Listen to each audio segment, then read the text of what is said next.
Welcome to the Poultry Feed Additive Summit by Wisenetics.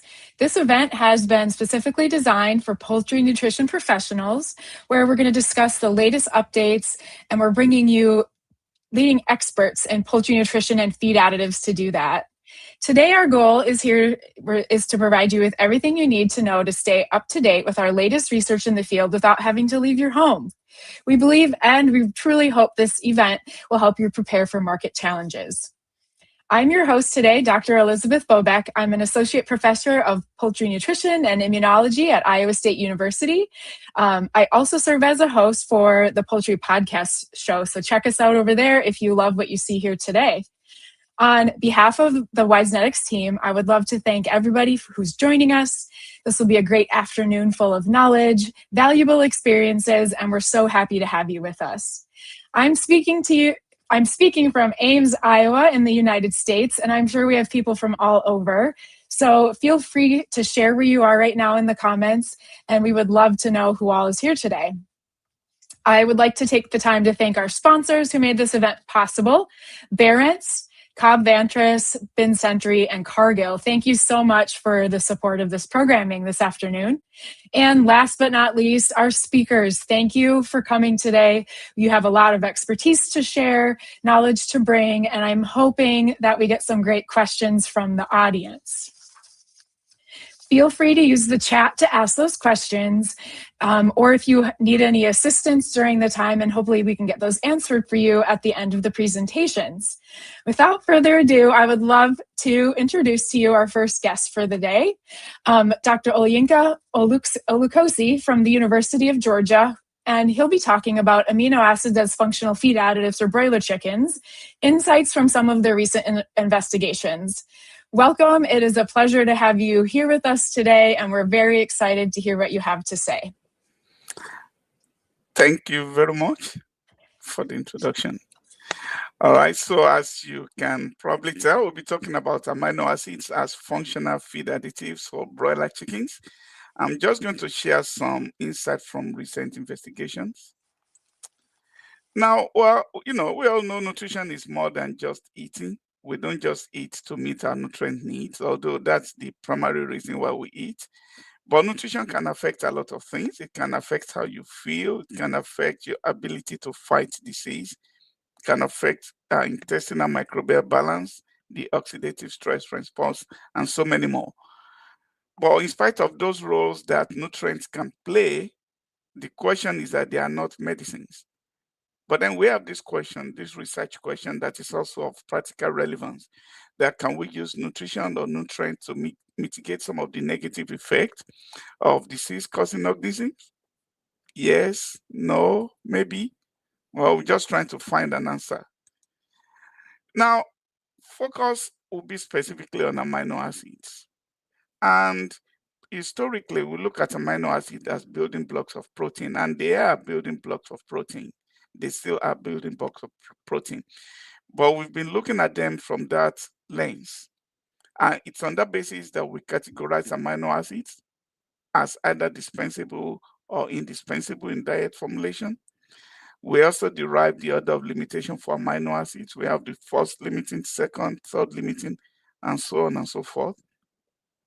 All those are looking at amino acids from the lens of their role as building blocks of protein. But what about their functional roles? And that is what is of interest, more of interest to us recently.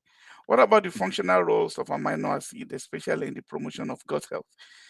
Now, I realize that gut health is a very broad subject. And so to kind of narrow it down, we're looking at gut health from two pillars.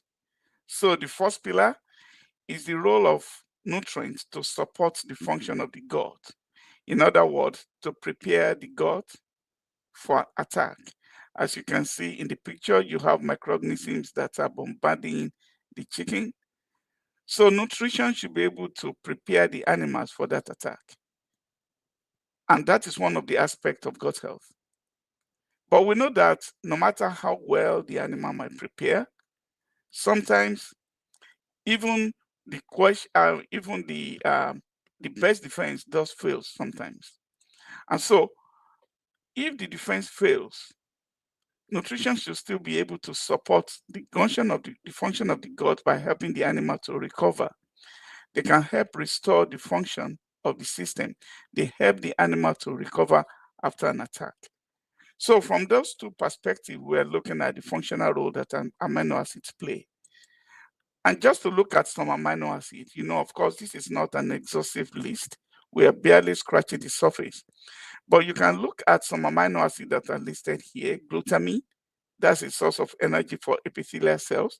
So right off the back, we understand that this amino acid is going to be important for gut health. When we look at glycine, glutamate, cysteine, those are important for glutathione synthesis, which functions in the body antioxidant system, are very important to maintain gut health. We may look at arginine. Arginine is a precursor for functional molecules such as nitric oxide. And nitric oxide function very importantly in immune response. So these are just some of the amino acids. And we see some of the specific functional roles that they have in promoting gut health.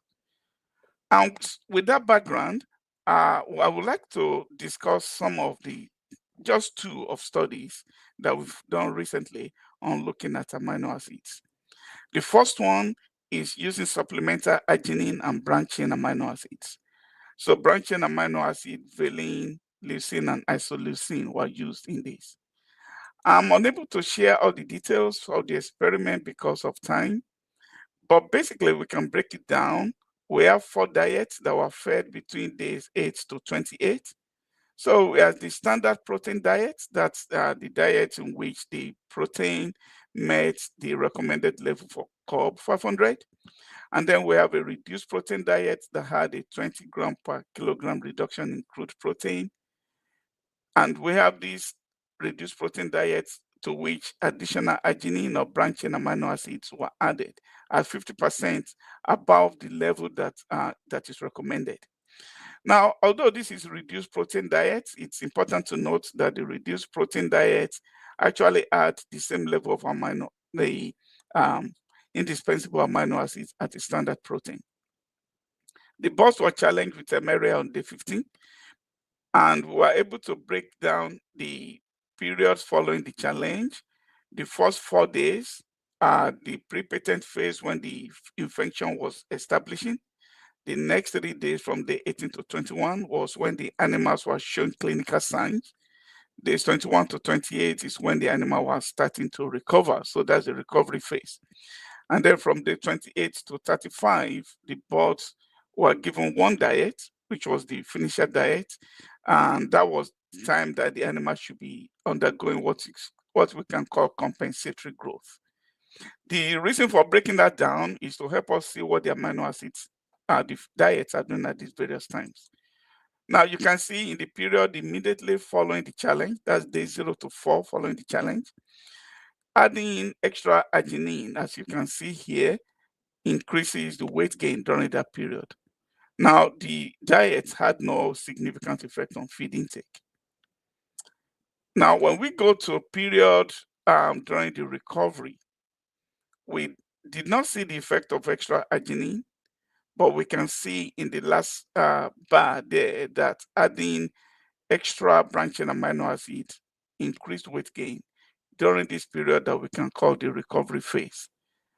Irrespective of that, the diet that were used, there were no differences in feed intake, but weight gain was increased. So the observations, if we want to put them together, both the branching amino acids and arginine, they function differently at different phases. We saw the effect of arginine in the period immediately following the challenge, and we saw the effect of branching amino acid during the recovery phase.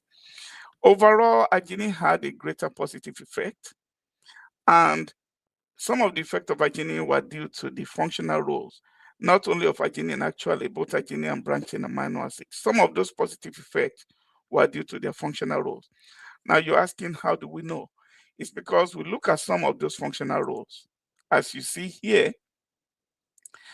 in the period that ended the acute phase, the leakage of the intestinal cells was reduced by adding arginine and branch-chain amino acid into the diet.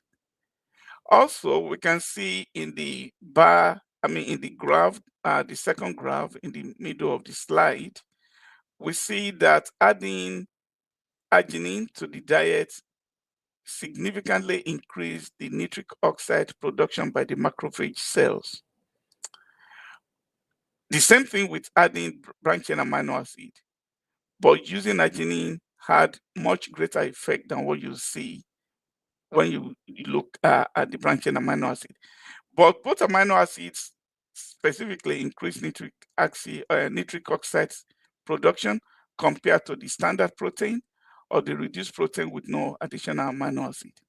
Now, when you look at the graph on the right side, again, we see that adding arginine or branch-chain amino acids, they reduced a specific immunoglobulin production in the bile, which helps us to see that these additional amino acids help to ensure a more optimal immune response in the birds.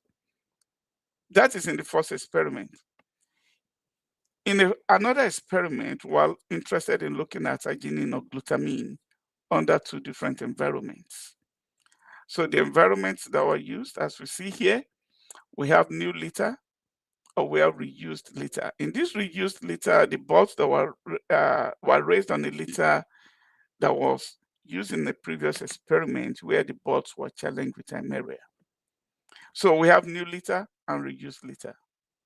And the treatment that were used, there were total of 5 treatments. Treatment 1, the birds were not challenged and they were fed the standard protein diet. In treatments 2 to 5, the birds were challenged with mixed Eimeria. So will be Acevulina maxima and Tenella that will challenge the different parts of the digestive tract. So now 4 diets were fed, a standard protein, a reduced protein diet, similar to what was done in the first experiment. And then to the reduced protein diet were added arginine or glutamine or a coccidiostat. So these 4 treatments were in the birds that were challenged. Again, the birds were challenged on day 15. We look at the effect during the pre-patent phase from 15 to 28, then the acute phase from day 18 to 22, the recovery phase from 22 to 29, and then the finisher phase from day 29, which will correspond also to the compensatory growth phase.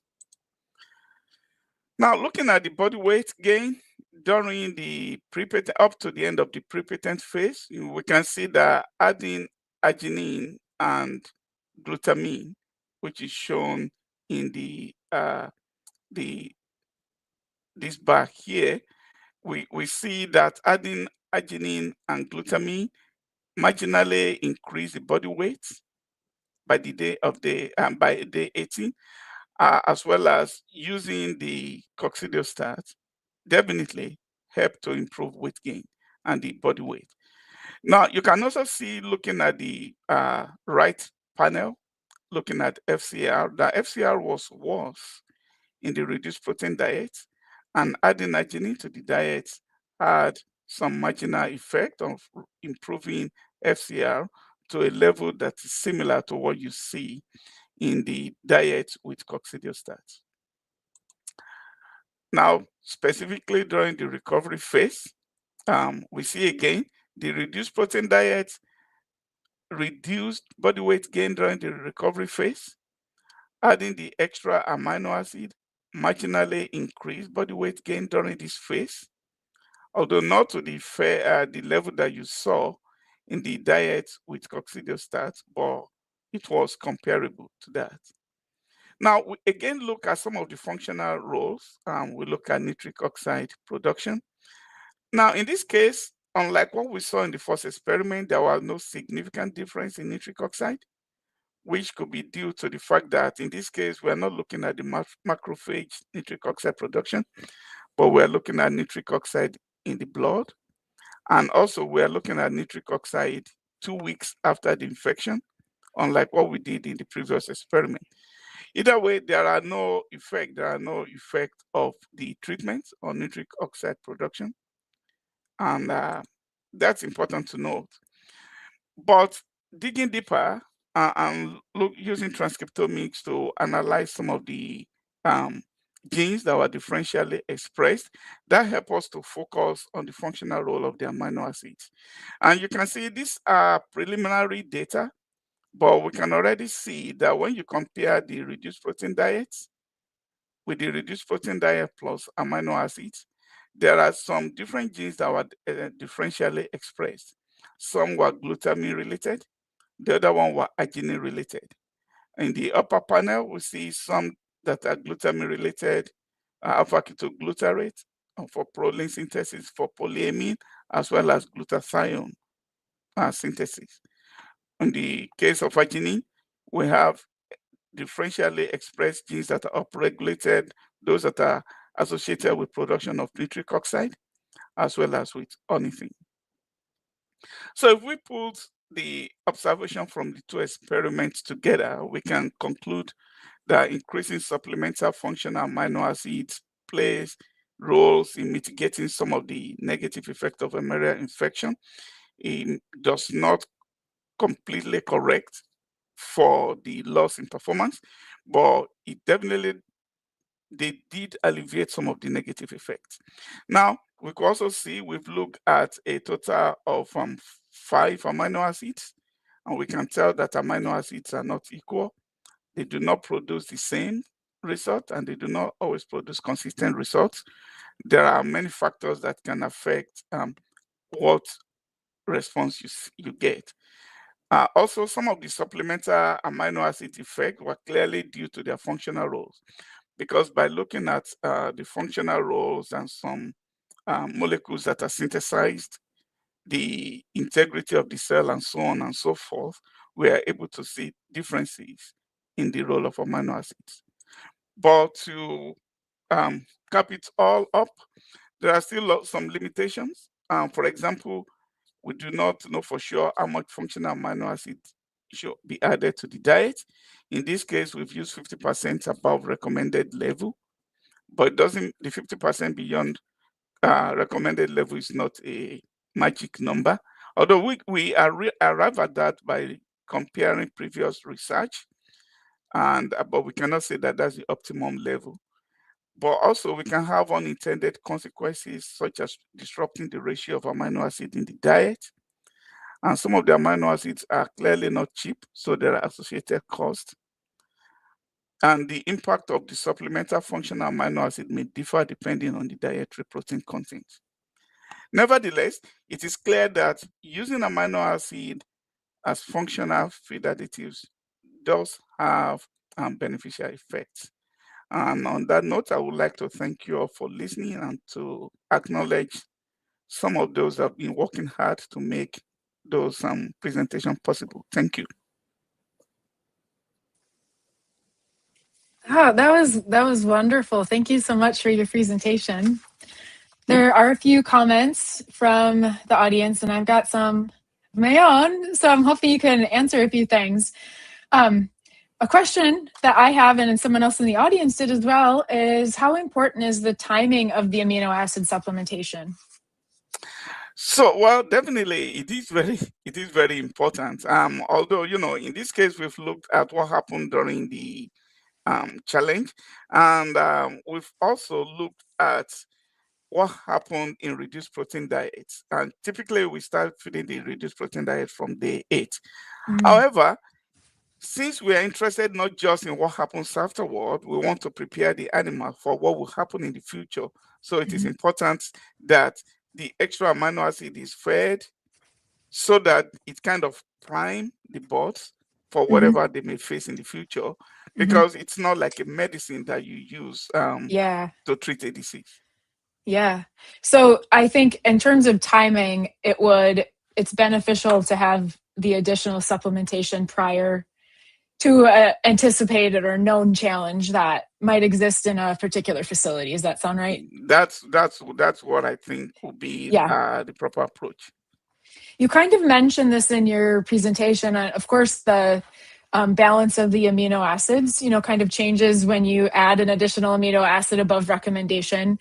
But would you recommend continuing to feed that same amount until market weight, or is this something you might take away, let's say in the finisher phase? Like, is there a benefit to continuing the supplementation? And that's an interesting question. And we've used different approaches in our experiment.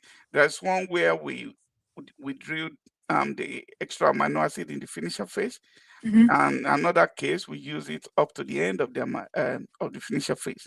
We really did not see any negative effect or additional positive effect in any case. Something to consider is that using it up to the end, especially if the animal had been subjected to some challenge previously, kind of help them to continue to have additional amino acid during the compensatory growth. Oh, sure. Yeah, because if compensatory growth requires extra nutrients, and consequently using it up to the end allows them to have nutrients that will support them during the compensatory growth phase. Yeah, that makes sense. So then the part two to the question is, if you are just thinking about targeting specific periods, such as that a house has a coxy challenge, it's just the least favorite house on the the farm. Yeah. Could you maybe either target the challenge period or just target the recovery period? Let's say if you had to really pick a phase, is one or either beneficial, or is it leaving it in is the most important?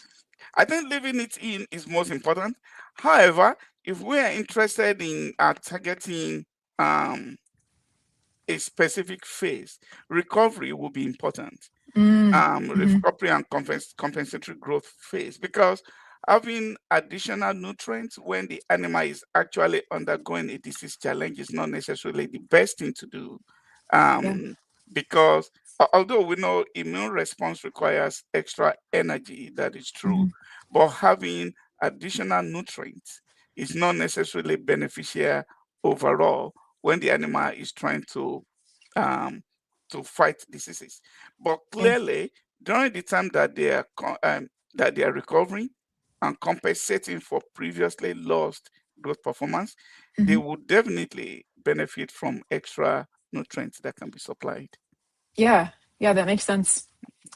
I kind of have a philosophical question for you. I mean, we know birds go through immune challenges, and it might vary by house. So, do you feel like there's any evidence for just overall raising particular amino acid requirements, just knowing that birds, might benefit from added arginine, for example? I mean, I know there's money, right? But like, if money were not not in the question, do we have evidence maybe that they might need more arginine, for example?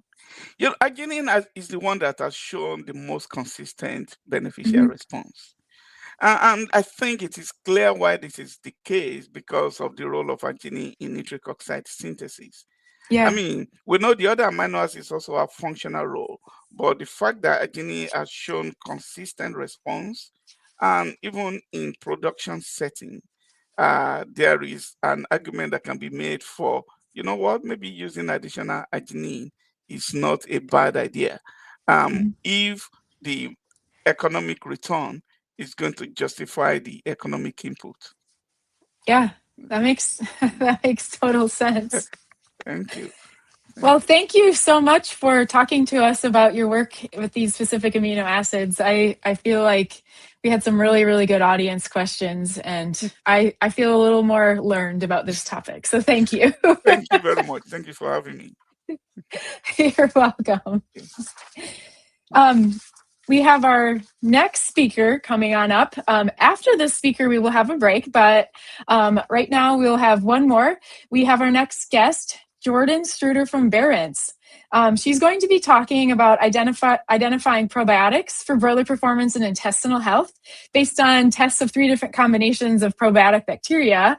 Very excited to hear about this because everybody always wants to know, like, which probiotic should I add and why? So having a group that's done combinations is amazing because, everybody wants to know that before they try it in their own operation. So welcome, the floor is yours.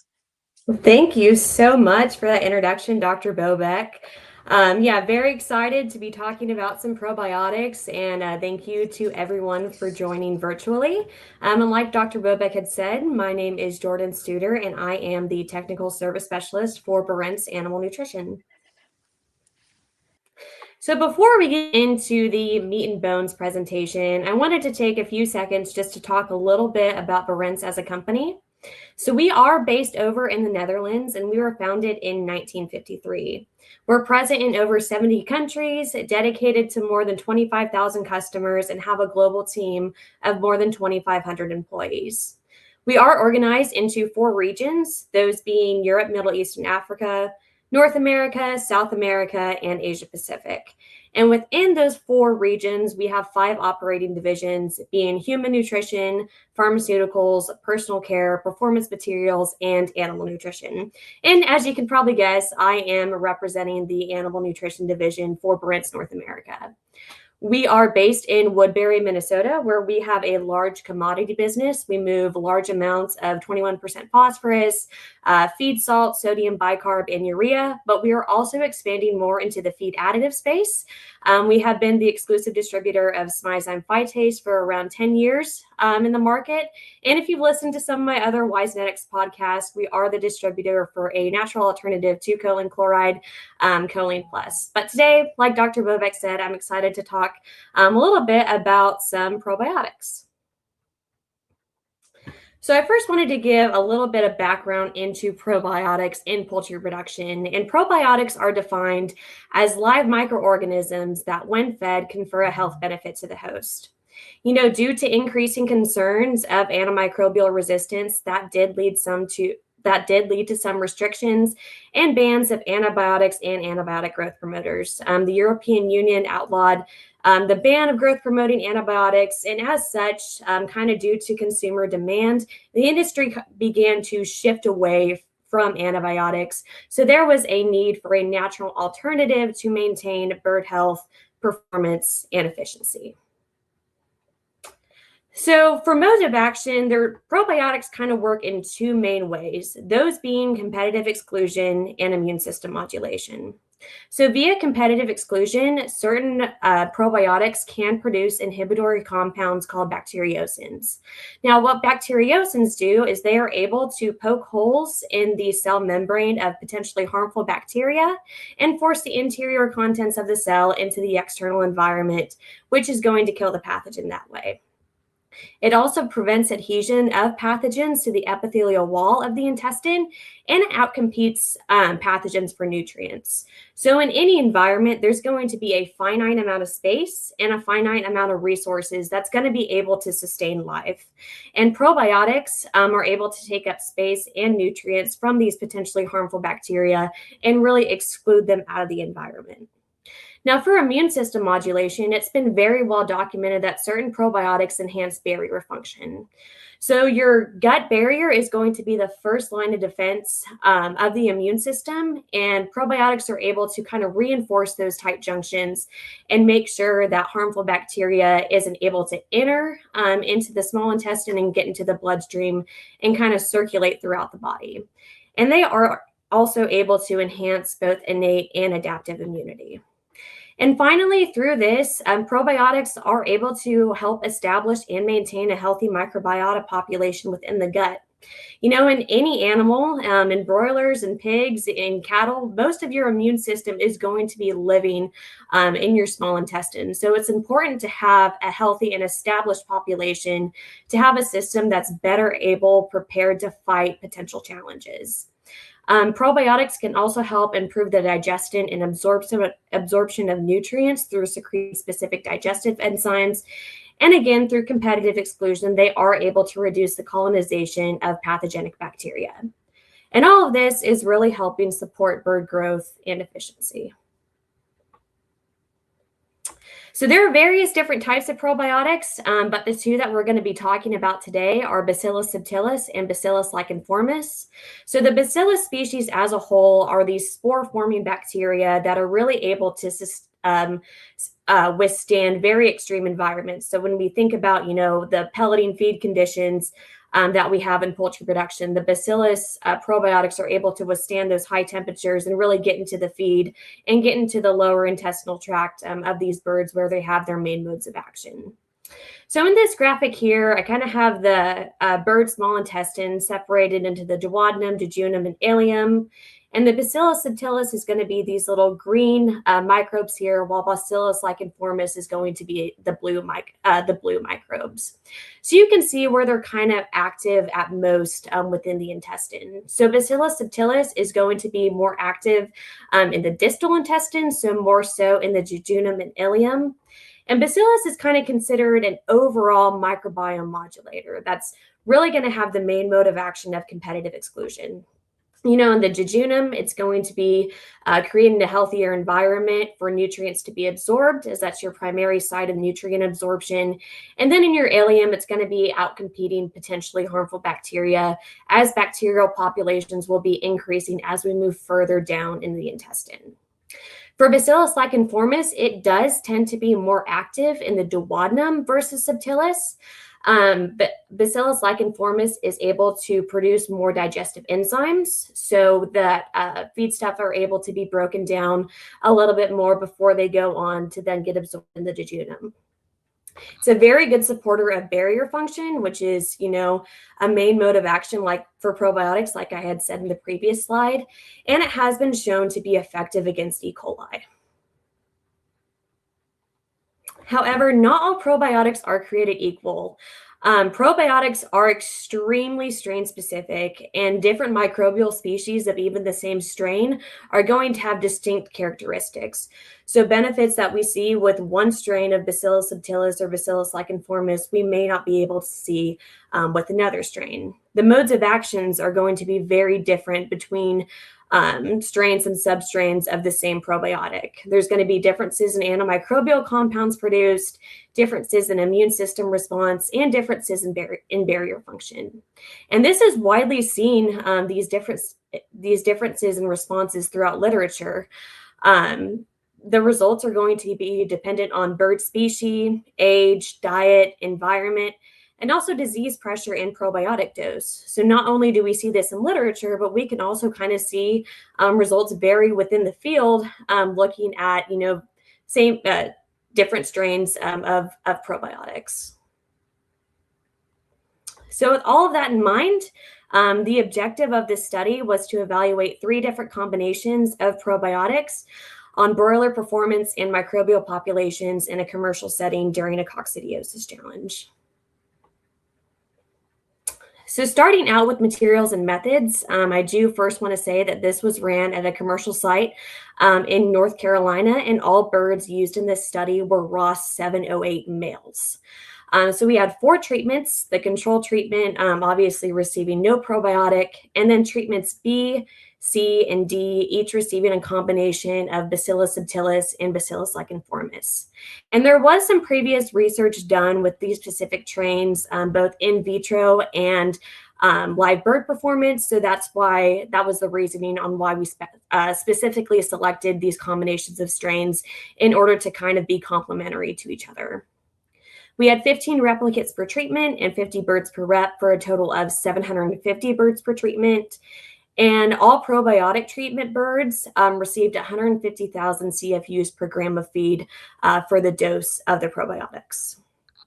This experiment was ran for 44 days. So we had a 3-phase feeding program, the starter phase running from 0 to 16 days, the grower phase running from 16 to 30 days, and the finisher phase running from 30 to 44 days. We did do a coccidiosis challenge at day 16, and we did this by doing a 20x dose of Coccivac B52 directly into the feed. And then at day 14, day 21, and day 42, we did necropsy 1 bird per pen. We took out the entire small intestine, cutting right after the proventriculus to right before the ileocecal junction. in order to sample for microbial analysis. So moving on to results, I'm going to take a second to set up the slides. So they are going to look pretty similar in the next few slides that I show you. So the blue bar is going to be the control treatment. The red bar is going to be treatment B. The green bar is going to be treatment C. And the purple bar is going to be treatment D. The parameter that we're measuring is going to be at the title of the graph. So in the top left of the slide, we're going to be talking about day 16 body weight. And then for the y-axis, we are working in the metric system today. So everything is either going to be in kilograms or in grams. So starting out in the top left corner with day 16 body weight, I think this shows that the point I made earlier in the presentation of not all probiotics being equal is clearly shown here. Not only do we have differences between the probiotic and control treatments, but we also have differences between the probiotics themselves. So in the green bar, the birds that were fed treatment C had the highest day 16 body weight, followed by the control, then by treatment B, and then finally by treatment D. Moving on to day 0 to 16 average daily gain in the top right-hand corner. A very similar story again with treatment C having the highest average daily gain, followed by the control, then treatment B, and then finally by treatment D. In the lower left-hand corner for day 0 to 16 feed intake, we again see major differences between the probiotic treatments. Treatment C and the control-fed birds are consuming the same amount of feed for the first 16 days, followed by treatment B, and then treatment D consuming the least amount of feed in the starter phase. Looking at mortality-corrected FCR, we do see that treatment C has the lowest FCR, and it's similar to treatment D. However, I do believe that treatment D's lower FCR is likely going to be caused by that drop in feed intake, like we saw in the previous graph. The control-fed birds are going to be intermediate between treatment CD, and then treatment B did have the highest FCR out of all of the birds on the treatment. So moving on to day 16 to 34 results, this is going to be the grower phase. And as a reminder, this is the phase directly post coccidiosis challenge. Again, we did that cocci challenge at day 16. And as you can see here in the top left-hand graph, looking at average daily gain, all birds that were fed a probiotic did outperform the control in terms of gain. So we do see that any sort of probiotic is kind of helping these birds better able handle that coccidiosis challenge. No differences in feed intake, though we do see that numerically treatment D continued to consume the least amount of feed. And then when we go on to the lower left-hand graph looking at FCR, we do see, similar to average daily gain, that all birds that were fed a probiotic had significantly lower FCRs compared to the control. And looking at mortality, a little bit interesting here, we do see an uptick in mortality with birds that were fed the treatment D probiotic compared to the other three treatments. So putting those two phases together, looking at day 34 body weight, again in the top left-hand corner, we do see that treatment C is continuing to outperform the other treatments, having the significantly highest body weight, while the control, treatment B, and treatment D are all statistically similar. A very similar story for average daily gain, treatment C having the highest, while all other treatments being significantly lower. Looking at day 0 to 34 feed intake in the lower left-hand graph, we do continue to see the reduction in feed intake in birds that were fed the treatment D probiotic, while all other treatments did perform the same. In the middle here, looking at day 0 to 34 mortality, we do see an increase in mortality in birds that were fed the treatment D probiotic, while all other treatments perform similar. And then looking at FCR, some big statistical differences here, but both between the control and then between the probiotic treatments. Control-fed birds having the highest FCR, followed by birds that were fed treatment B, and then finally birds that were fed treatment C and treatment D had the statistically lowest mortality-corrected FCRs, but I do, again, think that's because treatment D was consistently consuming the less amount of feed. Looking at finisher phase data, so this is going to be from day 34 to 44, excuse me. A very similar story compared to grower phase data. You know, all probiotics are outperforming the control in terms of average daily gain. We do continue to see the large reduction in feed intake with treatment D, looking at the top right-hand corner of the graph. Moving on down to the lower left-hand corner, looking at mortality-corrected FCR, the control-fed birds having the highest, treatments B and C being statistically the same, and then treatment D having the lowest. And I don't know if you guys can see in the y-axis, just numerically, the control-fed birds appear to have an FCR of about 1.8 compared to about 1.61, 1.62 with treatments B and C. So a pretty large numerical difference there as well. And then no differences in mortality. So putting all of that data together for the entire experimental period, for day 44 body weight, treatment C kind of continues to have the best overall performance, having the highest body weight, and treatment B having the second highest body weight, being both statistically similar to treatment C and treatment D, and treatment D being statistically similar to the control. Again, very similar story with average daily gain. All probiotic-fed birds are outperforming the control-fed birds in terms of average daily gain. And then a very interesting kind of linear response from left to right here with mortality-corrected FCR. Control-fed birds having the highest, followed by treatment B, then treatment C, and then finally treatment D. For mortality, we do see an increase in mortality in birds that were fed treatment D, similar to a few of the previous periods, while treatment C is going to be intermediate between the control and treatment B. And again, we continue to see the large drop in feed intake in birds that were fed the treatment D probiotic. So moving on to microbial data. So I wanted to kind of show you guys the pathogens that we looked at, you know, and kind of mapped out within the small intestine. So this blue kind of bacteria that came in is going to be E. coli. The red is going to be Clostridium perfringens.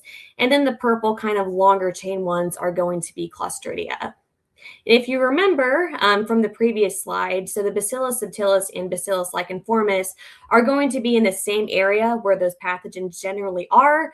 So hopefully they will be outcompeting or kind of making those pathogens not have as big of a performance effect that they would if there was no kind of probiotic added.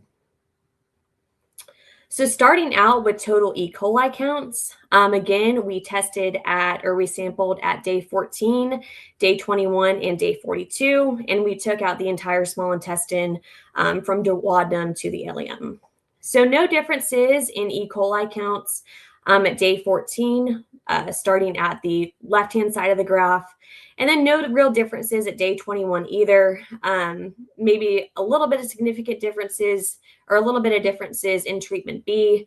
But then at the end, at day 42, there were no differences between any of the treatments.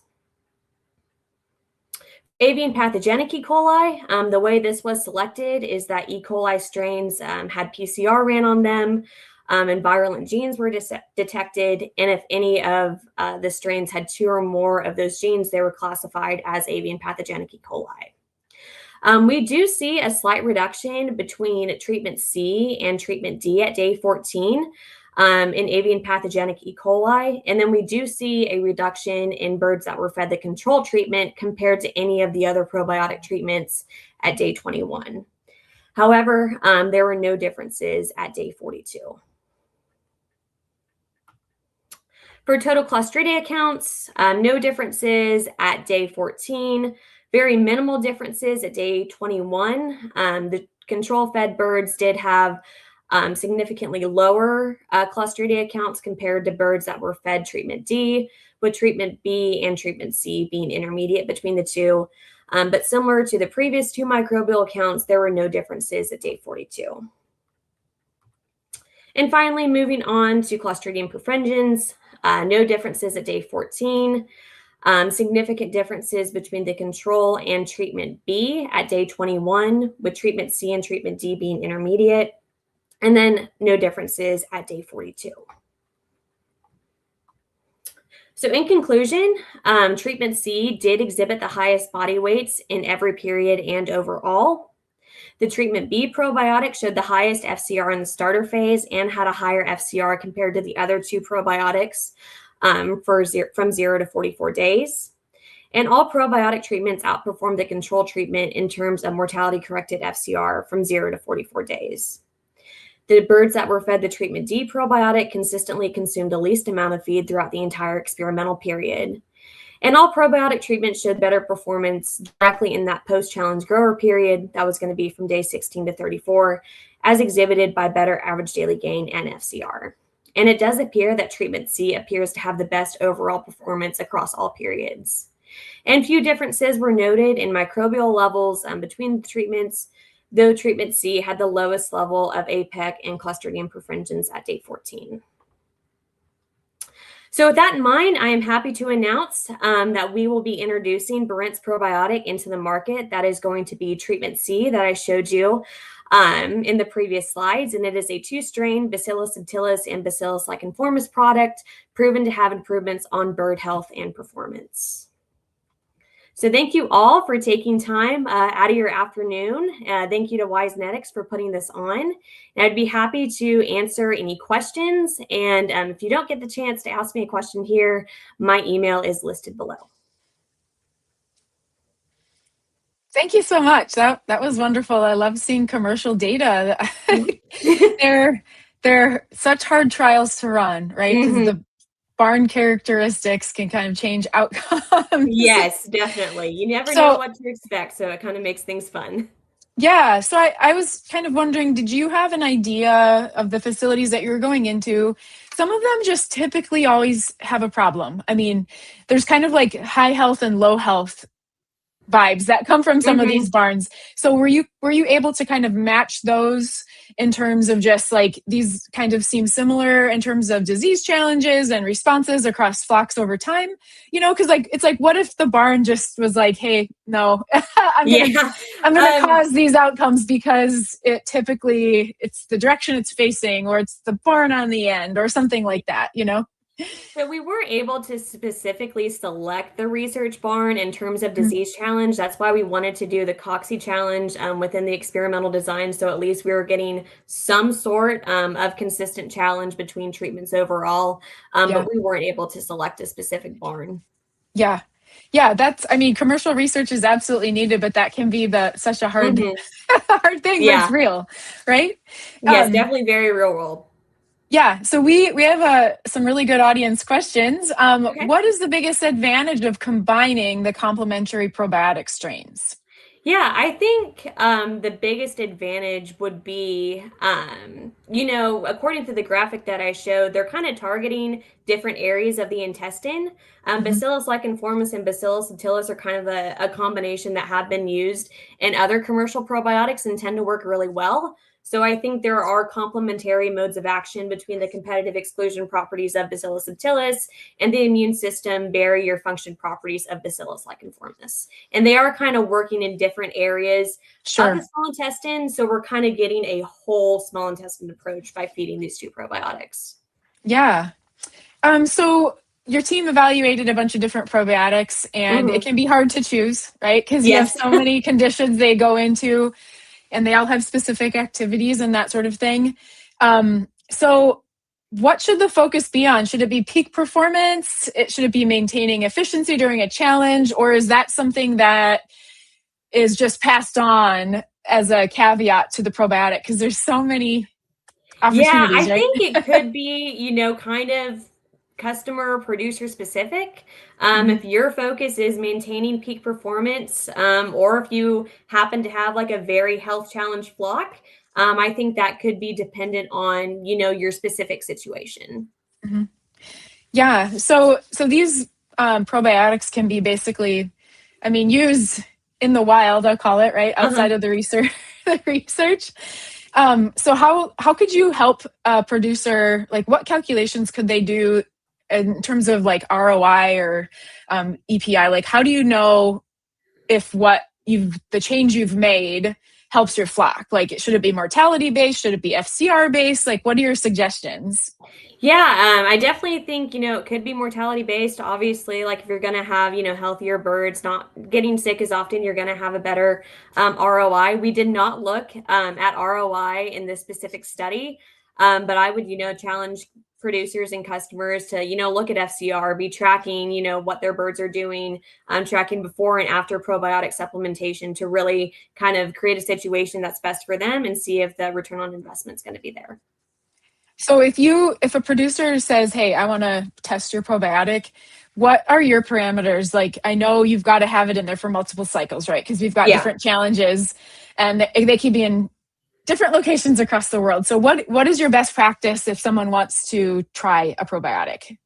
Like you said, feeding it through multiple cycles, doing it in multiple seasons, to kind of see if there's a, environmental effect.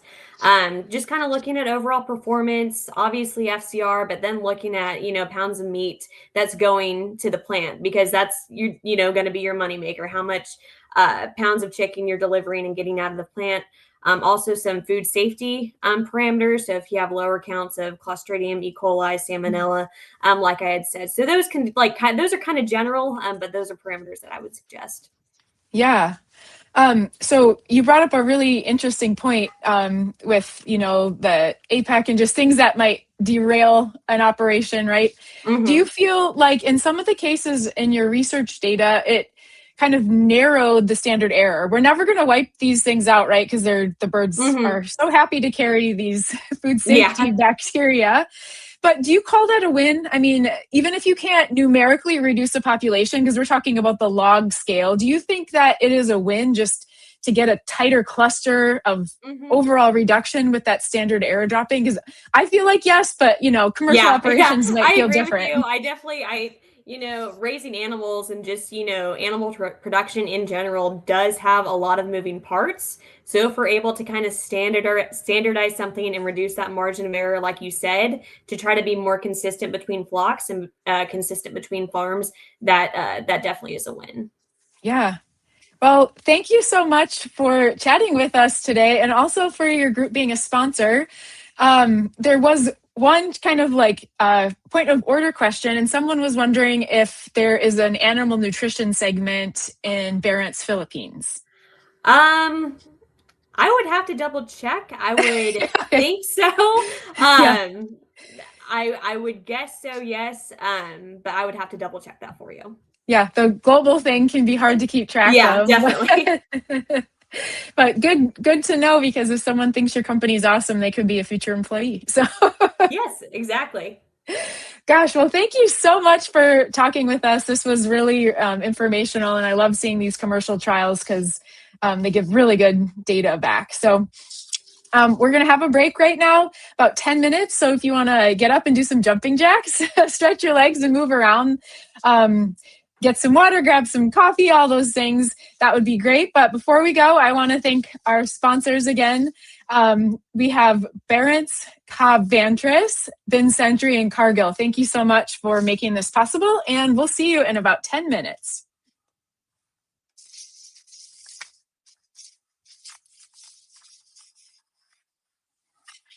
Wise Nitics, where knowledge comes alive, bringing ideas that make you thrive. From the experts to the field, we bridge the gap, connecting minds with every word and every chat. We're the pulse of progress, the voice of the wise, sharing insights, sparking minds, opening eyes. From research to practice, we break it down, turning complexity into knowledge renowned. Get smarter, get sharper with every listen.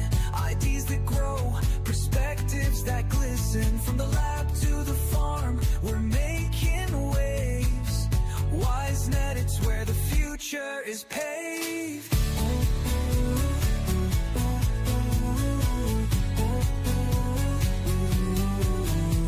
We're more than just stories, we're learning in action, helping you stay ahead with every interaction.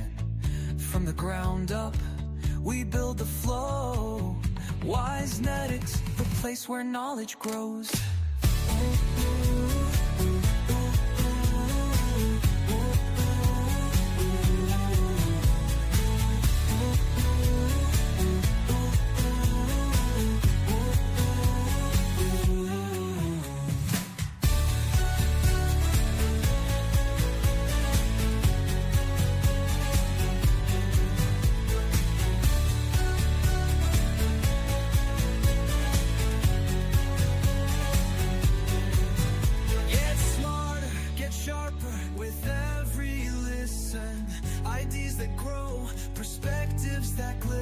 From the lab to the farm, we're making waves. Wisenetics, where the future is paved.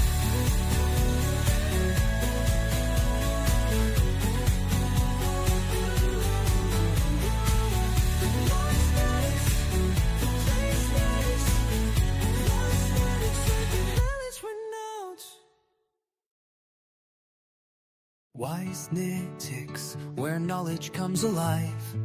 Bringing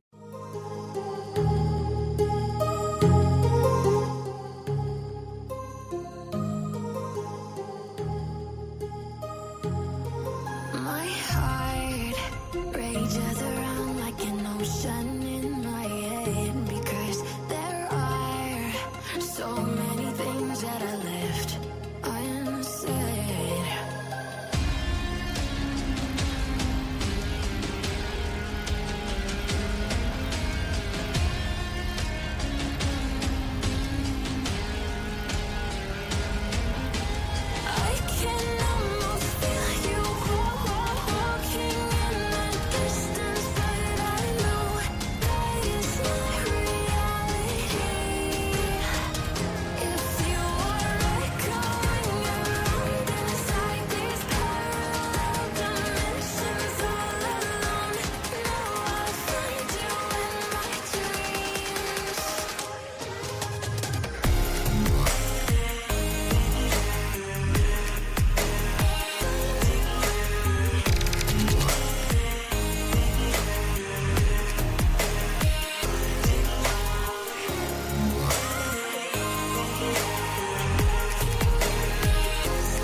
My heart rages around like an ocean in my head.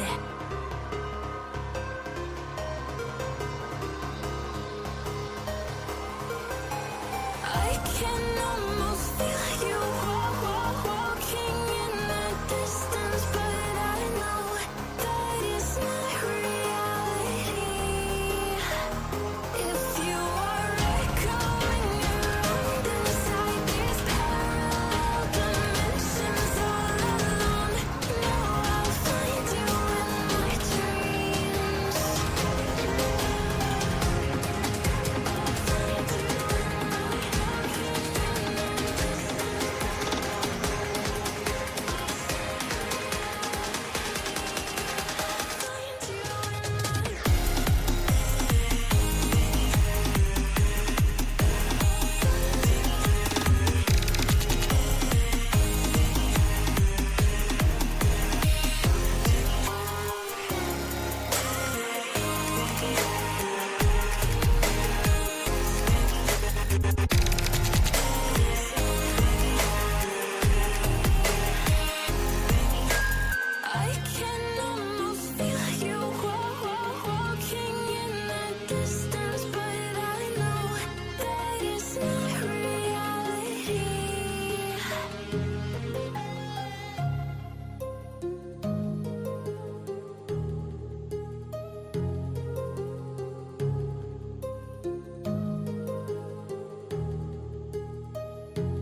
now. You just rather watch me fall.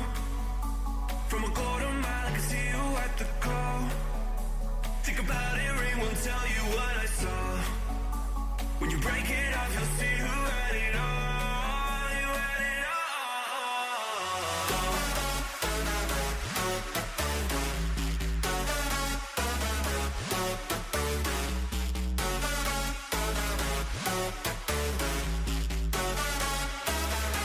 You said you wanted to fall into oblivion.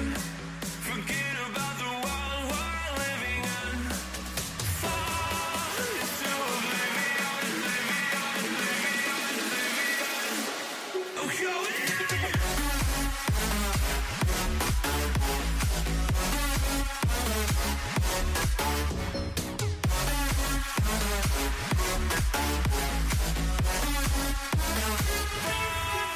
into oblivion.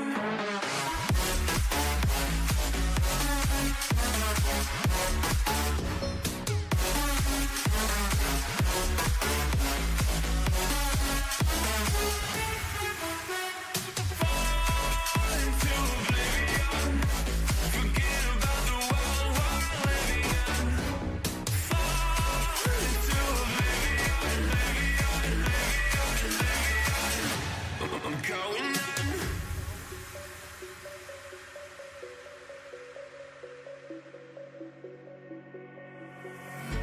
You can't fall asleep when you're counting stars. Get it together. Your mind can't sleep when you let it serve. Now you wanna see me fall. From a quarter mile, I can see you at the call. Think about it, ring won't tell you what I saw. When you break it up, you'll see who had it all. You had it all.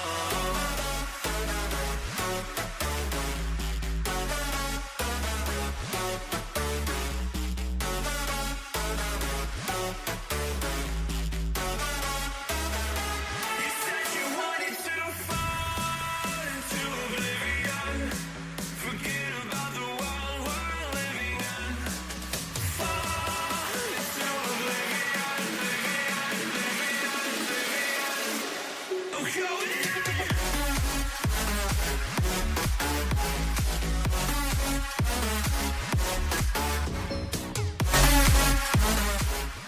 Year is 1991. Birds and people are living together in seemingly perfect harmony.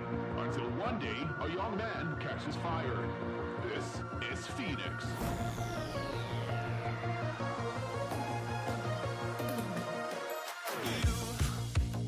You've been knocked down and got up again. In a corner, you're surrounded, no defenders. You've hid your fury and kept it in. But it's time now, you ignite and turn to embers. Like a phoenix, you burst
Joining us. My name is Dr. Elizabeth Bobeck, and I'm hosting for this afternoon. For those of you who did listen to the first two presentations, I hope you got your jumping jacks in, or at least moved around a little bit and got some coffee like I did. Hope you really had a good break and you're ready to learn some more, because we've got a couple more presentations that look really fantastic. Let's continue and move on to the second half of our presentations today. Please remember that at the end, we do have time for Q&A. So if you have questions, please leave them in the chat.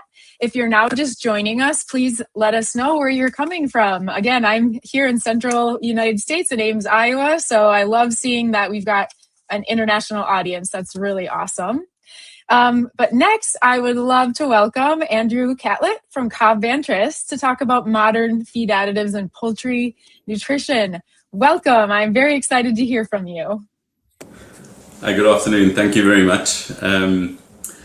So I thought today, although Cobb is a genetics company, I thought I'd give you some insights in terms of my take on modern feed additives, in terms of, as a nutritionist, how we look at these additives, their effect on production, and then also key points that I feel are important to myself as a nutritionist, but for internal production, but also being in the position where being almost like a neutral party in the industry, having a bit of a take on what I look at when I'm evaluating enzymes, or additives that I've come across through various customers across the world. And so today I'll just be looking at giving a brief definition of feed additives, looking at some of the classifications, particularly referencing the European Union, looking at global drivers for feed additives and their use, and then why feed additives matter. I'll be looking just at a brief business case in terms of the justification or the ROI, and then also looking at specific feed additive categories, and then also how going about selecting feed additives. And just in terms of looking at the specific categories, there's quite a lot to go through. So I've been quite specific in terms of what I've selected, just because there's so much out there. So just referencing the European Parliament in terms of the published regulations, and I think this is an important category because it's the one question that I typically ask when evaluating feed additives is, firstly, what is its registration category? Is it a raw material, or is it a feed additive? And this is the distinction in terms of the burden of proof that is required for a feed additive registration within the European Union, and it's quite rigorous. So feed additives are compounds or microorganisms or preparations other than feed materials or premixtures, which are intentionally added to feed or water in order to perform one or more particular functions. And this is defined in Article 5.3, where these additives have to be favorably affect the characteristics of feed. They favorably affect the characteristics of animal products, favorably affect the color and ornamental fish and birds, satisfy the nutritional needs of animals, favorably affect the environmental consequences of animal production, and then also favorably affect animal production performance or welfare, particularly by affecting the gastrointestinal flora or digestibility of feeding stuffs. And there's also the category of has a coccidiostat or histomonistic effect. Just the brief definitions, or sort of taking this directly from the legislation, just to understand just how they view feed additives. And just continuing from the EU regulations in terms of breaking down the feed additives into the various categories. So we've got technical category, the sensory, nutritional, zootechnical. So we've got antioxidants, preservatives, acid regulators, pellet binders, mycotoxin binders, anti-caking agents, emulsifiers. We've got flavorings, coloring agents or pigments. We've got vitamins and trace elements, amino acids, repeated trace elements, excuse that, and then enzymes, prebiotics, probiotics, organic acids, immunostimulants, phytogenics, and other gut health products. And I think I've taken the coccidiostats, etc., as a separate category, just as it's more related to the more poultry health side of things, rather than although included in feed. I've just taken that view. So just looking at feed additives from what's driving the industry, and if you look at some of the figures being put out there, they're ranging into the billions of dollars in terms of how big the additive market is. And some of what's driving this is the removal of the antibiotic growth promoters.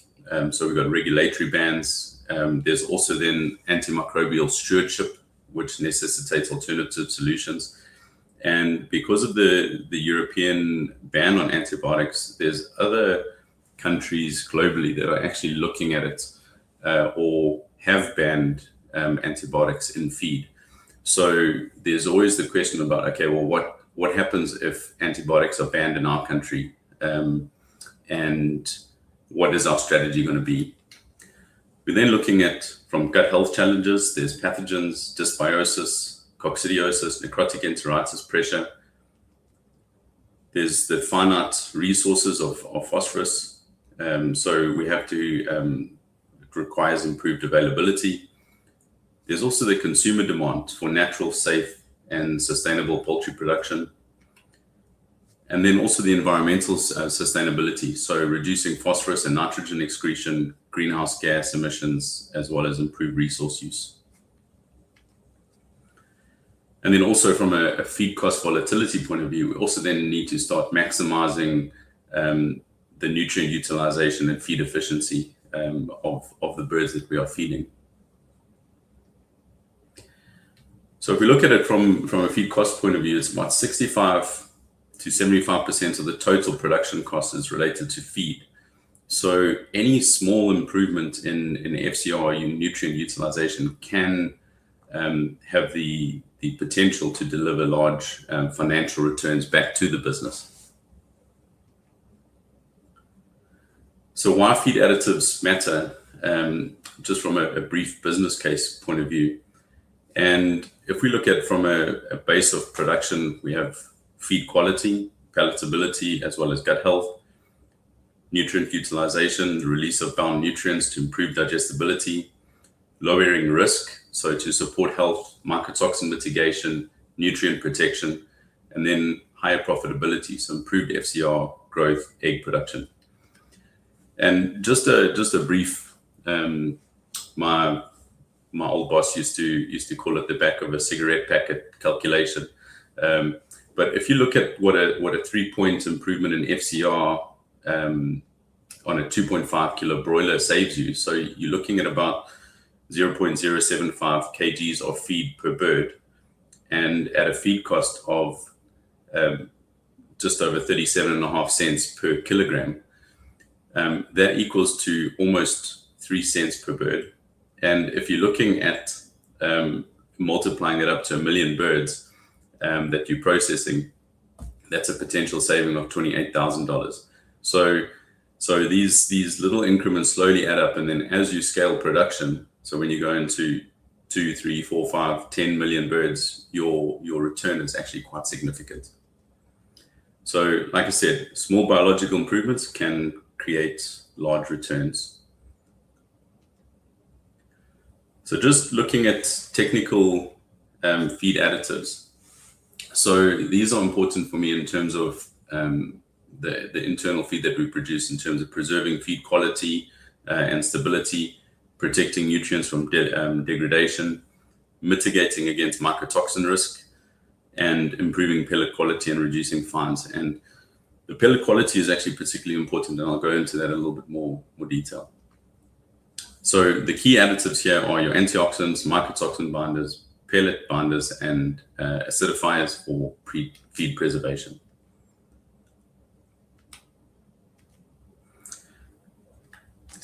There we go. So protecting energy and nutrients, so looking at antioxidants, we know in terms of the breakdown of and the creation of reactive species, and then the antioxidant donating hydrogen molecules to interrupt this chain reaction. So common antioxidants in the market are your BHT, butylated hydroxytoluene, the BHA, ethoxyquin, there's natural tocopherol, so vitamin E, and then there's also the role of trace elements like selenium, which are essential cofactors in terms of the antioxidant enzymes that are produced. So the benefits of antioxidants in terms of feed preservation or feed protection point of view is protects your energy value, prevents degradation of your vitamins, and reduces oxidative stress and inflammation, and as well as improving palatability and extend shelf life of products. Mycotoxin binders, there's a number of mechanisms of various components of mycotoxin binders, and the main ones are your absorption and binding, which relies on the surface area attachment of toxins to bind rather than absorption, with trap toxins in the gastrointestinal tract, but this relies on surface area, pore size of the ingredient used, as well as the polarity. And examples of this are your clay, your polymers, or your E-cell walls. There's also then the biotransformation mechanism, which is the chemical change of fungal metabolites to less toxic molecules by the means of microbes or enzymes. And there's also a chemical and physical mechanism where it uses the generation of these oxidative radicals to break down the toxins, the toxic structures, or physically altering the functional groups, resulting in a non-toxic or less bioaccessible molecule. And what I typically see is if you look at the being exposed to various regions across the world, is that you'll have a different mycotoxin profile depending on the season, the weather patterns, the time of year after harvest. So if you look at the efficacy of typical toxin binders, is that it doesn't seem that one specific binder will cover everything. So it's actually when evaluating mycotoxin binders, it's actually quite important to look at the effect on the main toxin bind, the toxins that are prevalent in your area, and then take a risk-based approach in terms of selecting a mycotoxin binder that will give you good coverage against the toxins that are the most prevalent. And the thing is, like, looking at my internal production is obviously working with breeding stock, pedigrees, GGPs, GPs. In terms of the value of the birds, there's also then taking the approach of like an insurance policy, really, on mitigating some of the risks around that. And that's part of the way that I think about mycotoxin binders, is evaluating, like, there's a lot of factors, continuous monitoring of raw materials, looking at what's prevalent in terms of like the harvest reports, and then taking the approach in terms of, okay, well, where's the feed being produced? Where's the raw materials coming from? And then making the decision on the binder. So pellet binders for improving pellet quality, and the mechanisms around this is in terms of your moisture and your heat activation. So steam conditioning adds heat and water to activate your naturally sticky compounds, as well as your softening your feed particles. Your starch gelatinization and protein denaturation. So heat and moisture cause starch molecules to gel and swell, forming adhesion matrix, which hardens during cooling. And then also mechanical compression at a high pressure inside the pellet die forces the particles into intimate contact, locking the adhesion matrix around individual particles. And the benefits around this is particularly associated with different raw material combinations, is that some raw materials are more prone to producing poor pellet quality. So including a binder can help you with your pelletability, your durability index, lower fines as well as wastage, can improve feed intake and then improve growth in FCR.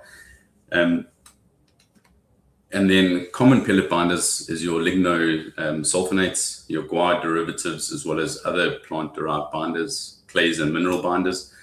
And pellet quality is actually quite an important factor depending on your production system. So in some of our customers have spin feeders for rearing, for growing rearing birds before they get transferred into production. And in these cases, pellet quality is actually really important. So in situations where you have different feeding apparatus, there's actually quite a benefit in terms of using pellet binders to improve pellet quality. Looking at sensory additives, you have pigments. And then why are pigments used? So there's the color enhancement for target tissue. So by this, I mean egg yolks, skin, leg color, as well as the color of the fat deposits. It also provides a means for market standardization. So creates uniformity across batches of meat as well as eggs. And there's also quite an important antioxidant support mechanism where the pigments are actually very strong antioxidants and have a role in supporting metabolic health. So natural sources, marigold, your paprika, as well as your annatto. And then synthetic sources, canthaxanthin, which is a red carotenoid, which is the orange to red shades, your apoesters, which is yellow to orange carotenoids, and then your citrexanthins, which is your red to oranges. And then that will obviously affect the appearance of yolks, skin, fat deposits, shank color, etc. So zootechnical additives, and this is actually quite an interesting one because you can probably spend a seminar on each one for numerous days. So it's quite difficult to condense everything into such a short presentation. But if we look at the key additive categories, so we've got enzymes, organic acids, probiotics, prebiotics, immunostimulants, and then the phytogenics. And their key functions is to improve nutrient digestibility, enhance gut health and integrity, support immunity, modulate microbiota, reduce pathogen load, and improve FCR and productivity. But what's quite interesting is that some of the literature or some of the trials that I've seen actually suggest that there's a synergistic effect between these that delivers a greater performance than the single additive by themselves. So just looking at enzymes, particularly phytase in this case. So I think it's pretty much industry standard now that a phytase is used.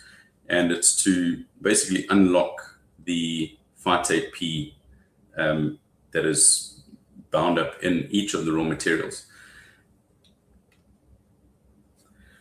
But where the difficulty comes in terms of there's a lot of suppliers of various enzymes on the market.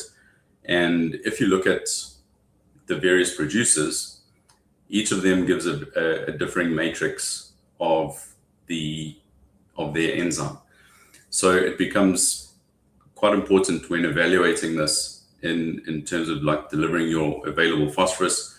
But not only that, is in terms of there's some research that has been coming out and been quite prevalent recently in terms of the calcium digestibility affecting and the limestone solubility affecting the amount of and the efficacy of a phytase. So it's not only that needs to be taken into consideration, but then also looking at what's going to be the most cost-effective approach. So is the enzyme delivering, firstly, available phosphorus? What other matrix values can you assign to energy, amino acids? And each of these has an incremental effect in terms of whether and on the ROI. So that's part of the evaluation of looking at phytase enzymes and how much you follow like the manufacturer's guidelines, or you take a slightly more conservative approach on these matrix values in terms of the application in your own system. And that's something that a nutritionist would have to do internally in their own production systems, as well as evaluate trial data that they've done internally or trial data that's available to them on the market. So superdosing phytase, which is just a higher dose of phytase, which is applied in the diet, which is greater than the standard dose, which is typically around 500 FTUs. So typically I see around between anything from 1,000 FTUs to 2,500 FTUs used in feed, depending on the region and the approach that the nutritionist is taking.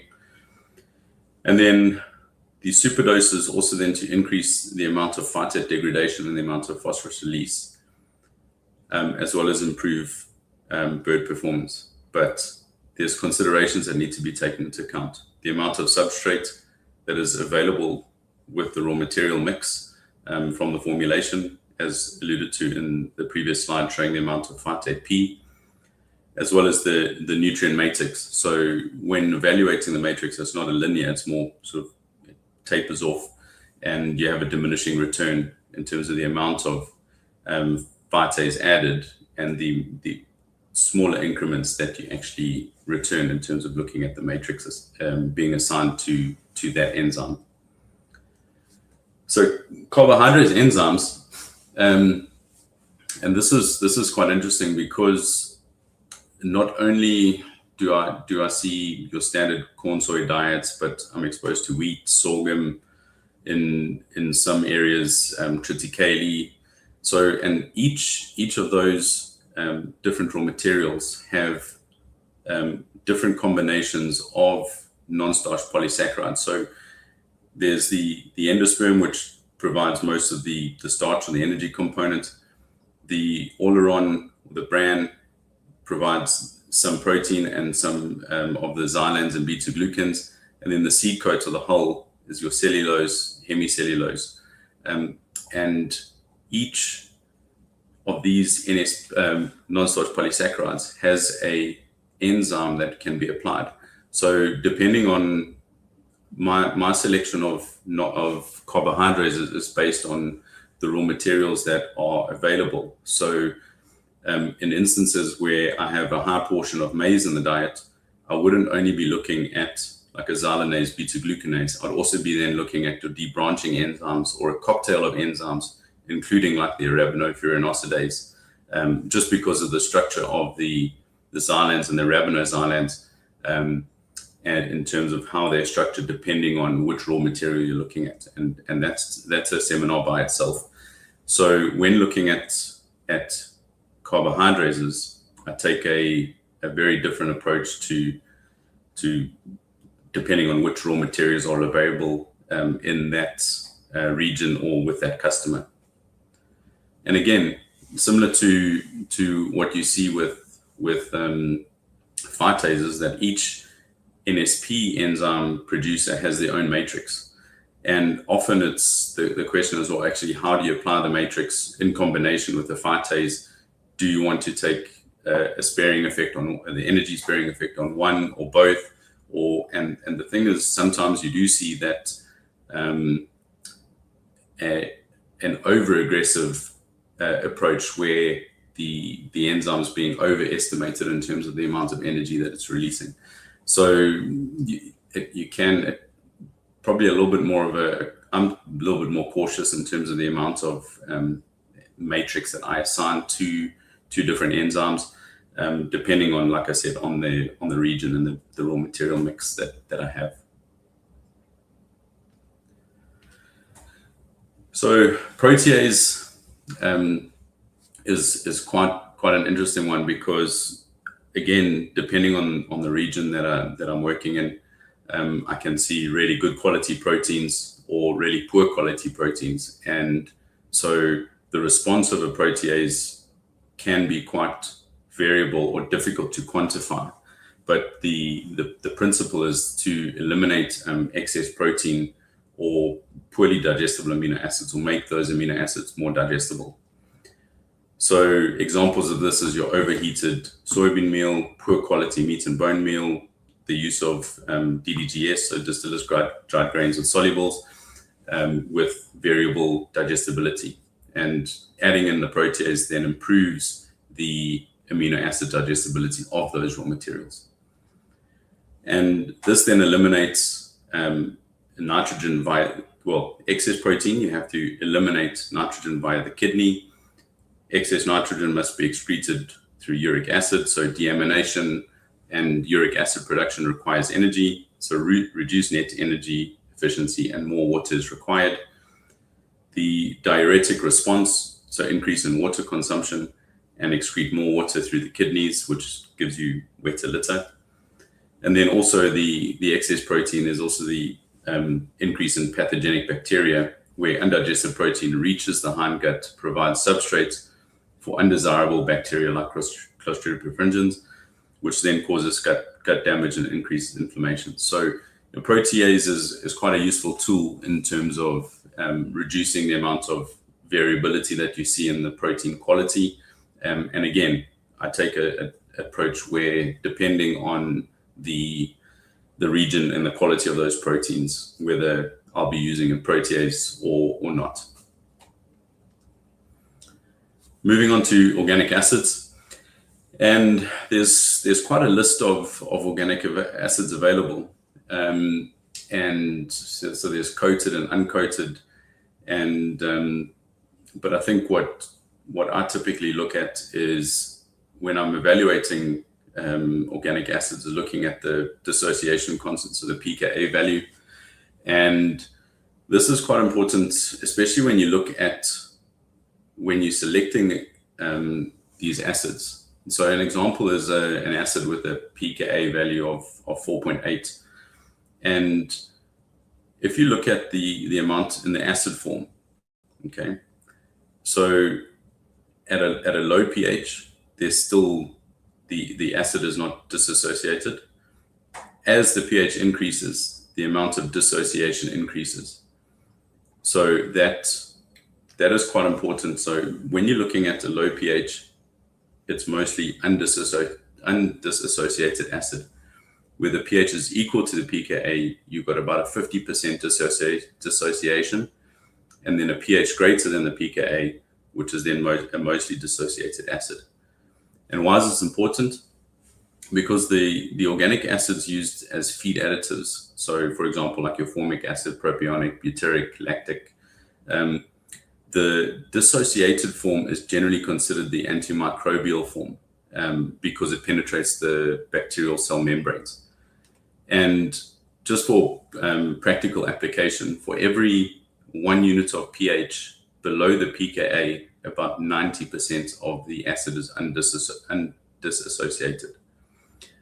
And for every 2 units, about 99% is undissociated.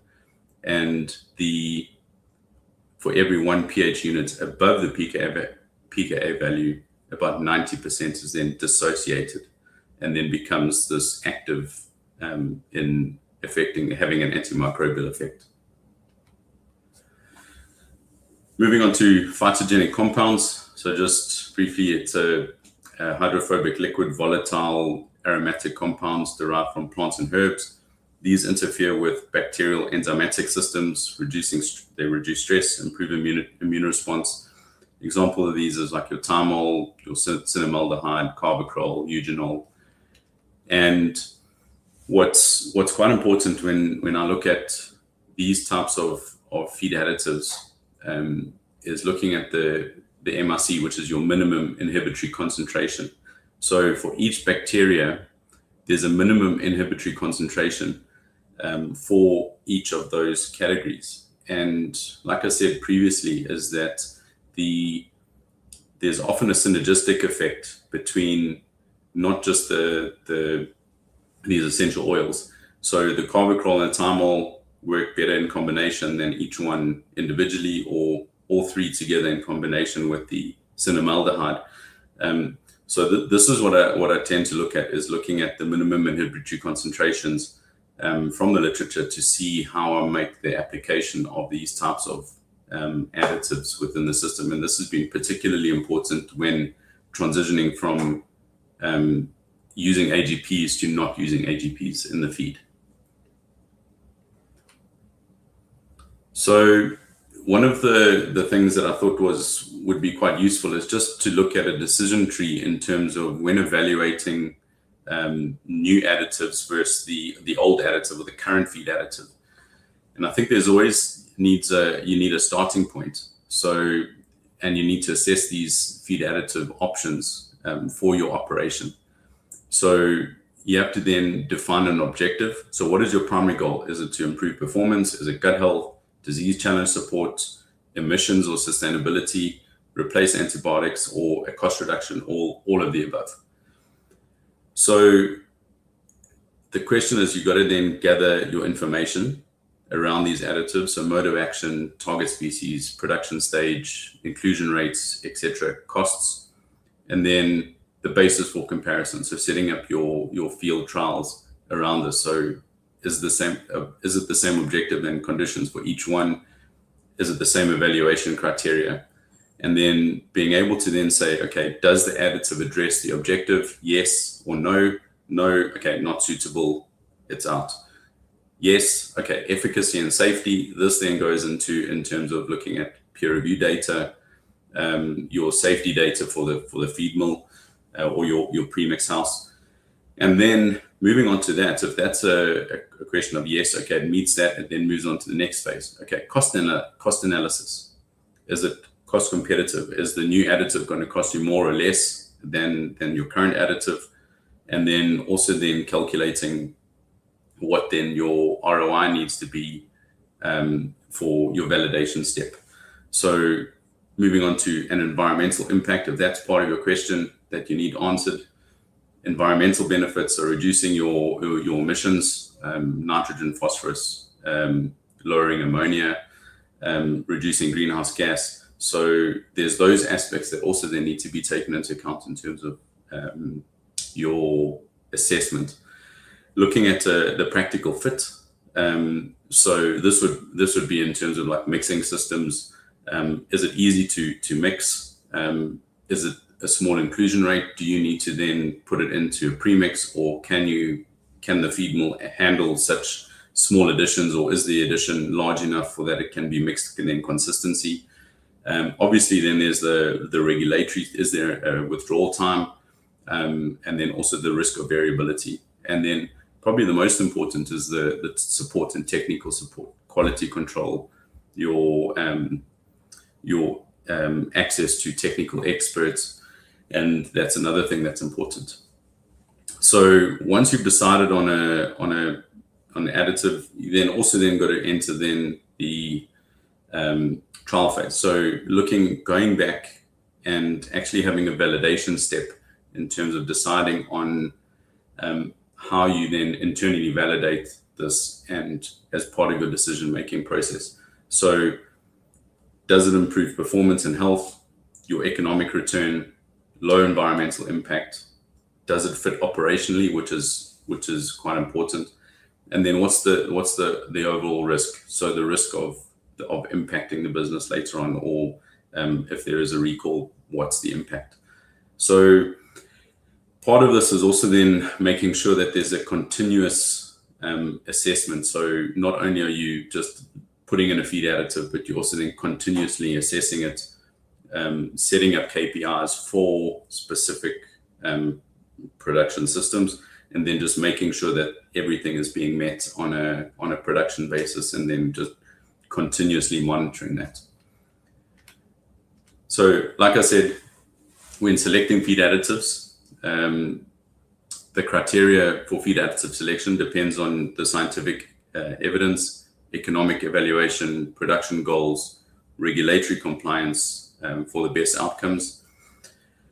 Challenges in additive use. So variable farm response needs to be taken into account. So often transitioning from pen trials into the field, you do see a greater variability in terms of the response. There's also then ingredient quality, disease challenges, feed cost fluctuations. So which can then complicate how you then evaluate the effectiveness of that additive. So that's one challenge aspect that needs to be taken into consideration. So just looking to the future, I think as the industry moves towards precision nutrition and microbiome targeted interventions, advanced enzymes, and sustainable technologies, we're going to see probably a lot more focus in terms of the material presented at regional conferences around these topics, which is actually going to be quite interesting. And then also just looking at just monitor your data, looking at how your data variables vary season on season, and then just making sure that your additives optimize this in terms of reducing the amount of variation that you're seeing. Can it eliminate seasonality in your system and make it more productive and profitable? And with that, I'd just like to thank everyone, and that's it. Thank you so much for that informative presentation. We do have a few questions from the audience, and I've got a couple myself. But, given that you're kind of working in like the parent stock, great-grandparent, that sort of thing, all the way down to production stock, with the current asks that we're doing with all of our feed additives, do you think we're asking them to do different things than in the past? When the feed additive was developed 20 years ago, I mean, there's different versions of phytases, for example, but are we asking feed additives to do things now maybe that they're not made to do? Or, you know what I mean? Are the genetics kind of following the feed additive trends and vice versa? Yeah, I think that's a great question. I think if you look at the basic principles of additives, I think it's basic, selecting those additives that would fit into your production system, I think is what's going to be more key. So whether the genetics changes, the bird's still going to have a phosphorus requirement. And as we better understand the phosphorus requirements at different ages, I think the additive can slot into that in terms of actually being able to, especially around more environmentally sustainable production. Like if you take phytase, for example, the research has shown like a higher requirement for phosphorus in that starter phase, but pretty much a very low level in the grower phase onwards, which then eliminates, by selecting the right enzyme, you can actually then eliminate the use of a phosphate source in the feed and just relying purely on the enzyme. Great question. I think it's so interesting because our genetics continue to improve. So for the development time for some of these additives, and especially when you were talking about regulatory, that can lag, behind. But just to your point, that selecting for your program is the most important. So that's great. So there are so many categories of additives that you presented today. Which do you think are kind of like the heavy hitters that you need to evaluate first, like the must-haves, and then maybe the nice-to-haves, with knowing that we're talking to an international audience? Yeah, I think probably your most important ones is going to be the use of your enzymes. So it's pretty much industry standard now that everyone's using a phytase, and I think it's just being able to keep up with the advance in the phytase markets, the phytase researchers, in terms of what's available to you, to make sure that you're not falling behind in terms of the phytase technology. I think also then the NSPs as well, particularly around, it's quite a useful tool in terms of not only from a performance efficiency point of view, but also from a raw material utilization point of view. It's quite a valuable tool. So those are the two I think that are must-haves. I think the other one is, if you're looking at antibiotic-free system, I would definitely look at a combination of organic acids as well as your phytogenics. But in some cases where we're not really constrained, like for example, where your AGPs are you're still able to use them, and they're actually very cheap. So economically, it might not be feasible to put in an organic acid and a phytogenic that is significantly more expensive than what's currently available. So I think those would be nice to have, especially when we start getting pressured into from a governmental regulation point of view, where we actually then forced to make those changes away from AGPs. So I think it's just making sure that you have the right tools in your toolbox to make those adaptations very quickly. But like you said, not essential, I think, is your enzymes is from a not just the economic point of view, but environmental sustainability and a performance. And then you can really push the bounds on those ones as the new technologies become available. Yeah. So I'm curious to hear, like, within the history of feed additives, which category do you think has been most revolutionary? I mean, we've had different sorts of production over time, but like, which one do you think has had the biggest overall impact on the poultry industry? Wow, that's a tough question. Yeah. Again, I'd probably have to say the use of the phytases is probably been quite significant, as well as the NSPs.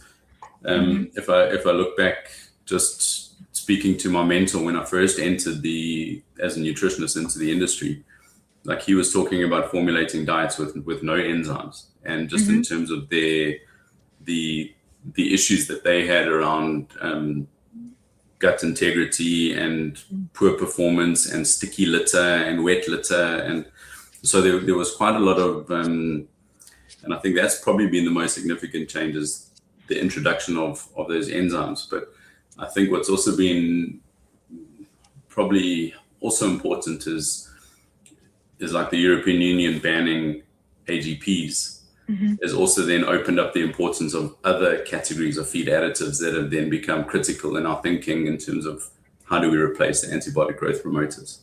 Yeah. It's honestly, like, different time periods might have different answers to that question. Well, thank you so much for your time and your knowledge on this. This was a really, really nice presentation. So I would love to introduce our final speaker for the day, Dr. John Boney. He's from Penn State University. He's going to talk to us about feed quality and on-farm segregation, implications for feed additive and nutrient delivery. Again, ask your questions in the comments, and Dr. Boney, the stage is yours. All right, thanks so much for the opportunity to give this presentation today. I'm really appreciative for Andrew's comments there at the end, because there are a variety of feed additives that I could have chosen to study, but the focus of the research that I'm going to present today was around phytase enzymes, and so I think it plays nicely into how he wrapped things up there. So very excited to talk about the work that we've done, and most importantly, this crew of people that you see on the slide here helped make sure that all of this work got done. We've got students represented from all over the world, much like the audience today. So very proud of this group. I want to make sure that they get the credit for all of the work that I'm going to present today. And in my role here at Penn State, I do work with our commercial poultry producers out in commercial houses. But then we take what we learn in the field and we bring that back to campus.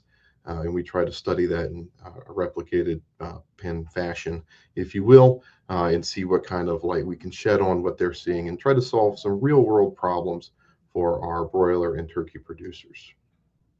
So today, I'll just start with just some brief overview of why you would want to feed pellets. And then I will give some new perspectives on improving pellet quality. I think we've heard that you should improve pellet quality, and hopefully some of the research that I present today on nutrient segregation from both field studies and pen trials makes you think about feed quality and the feed additives that you're selecting and using in a different way, and then leave you with some take-home messages. So why should you feed pellets? The literature's full of this. We have over 80 years of literature supporting this. I think it can be easily summarized in that feeding pelleted diets decreases feed wastage, it increases their feed intake and growth. And then some more recent work shows that you can improve uniformity and body weight coefficient of variations by feeding pelleted diets, which is why integrators all over the country and producers all over the world go through the process of actually pelleting feed before feeding it to meat birds. So some of these measurable performance benefits include, as you increase the percentage of pellets, you increase bird performance.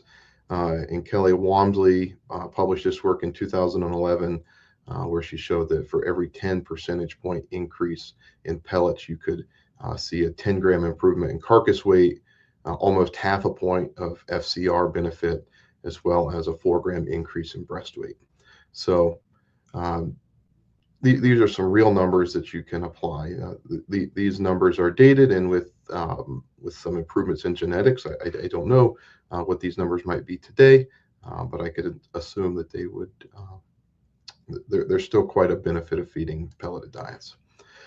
Improving pellet quality, there are various strategies that you can use, but I just caution you that with each of these strategies comes limitations, and I think it's just easily condensed into a statement that this requires a delicate balance. If you are solely trying to improve pellet quality, sure, we can do that.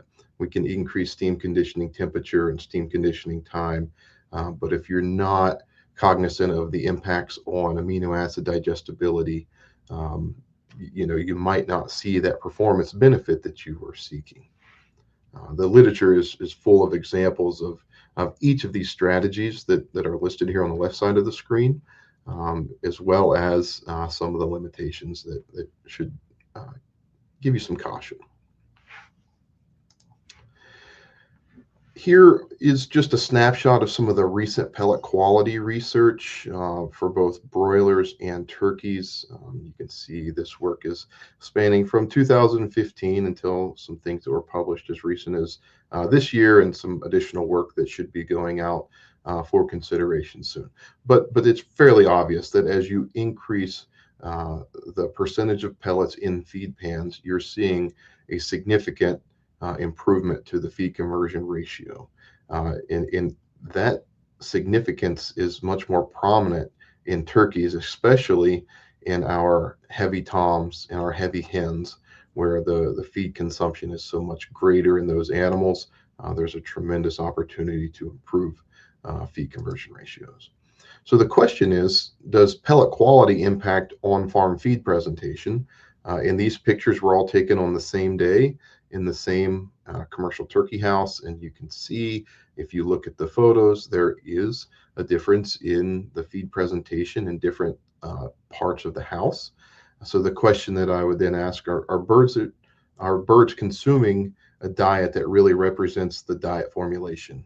We say the word precision nutrition, but throughout this presentation, we're going to see that there's maybe some flaws with this notion of precision, and there's quite a bit of variability.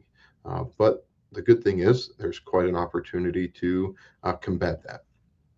And then the other question that I want you to consider is a portion of the flock body weight variability that you may be seeing in commercial poultry barns, is that a function of feed and nutrient presentation in different areas of the poultry house? This led me to look into feed, particle, and nutrient segregation. And there was some nice work done by Shia Scheidler back in 1991, where this paper really got me thinking about nutrient segregation, and that improving pellet quality may reduce the idea that feed particles and nutrients segregate. Dr. Moritz in 2013 had a nice conference proceedings that listed some of the contributors to feed particle segregation in the act of driving feed from the feed mill to the poultry house along rural America can certainly contribute to feed particle segregation. The feed bin itself offers a dynamic environment where pellets and fines flow out of that bin differently. So that's quite dynamic, something we'll talk about in this presentation. And then as well as what happens to that feed as it is augured along feed lines. And then finally, Ben Sellers out of the Kelly Walmsley lab in 2020 published some nice work on nutrient segregation, specifically looking at phytase segregation in fines and how that can contribute to increased bird variability, flock uniformity, detriment, whenever you have these greater degrees of segregation. So I do have 5 different studies that I will present, and there's so much data I could go through. I'm not going to go through all of it with a fine-tooth comb. We just don't have the time today. I'll just set us up with study 1 was really the foundation of this nutrient segregation research. We looked at 4 different scenarios that is common in Pennsylvania, and as I've learned, is common across the U.S. and across the world.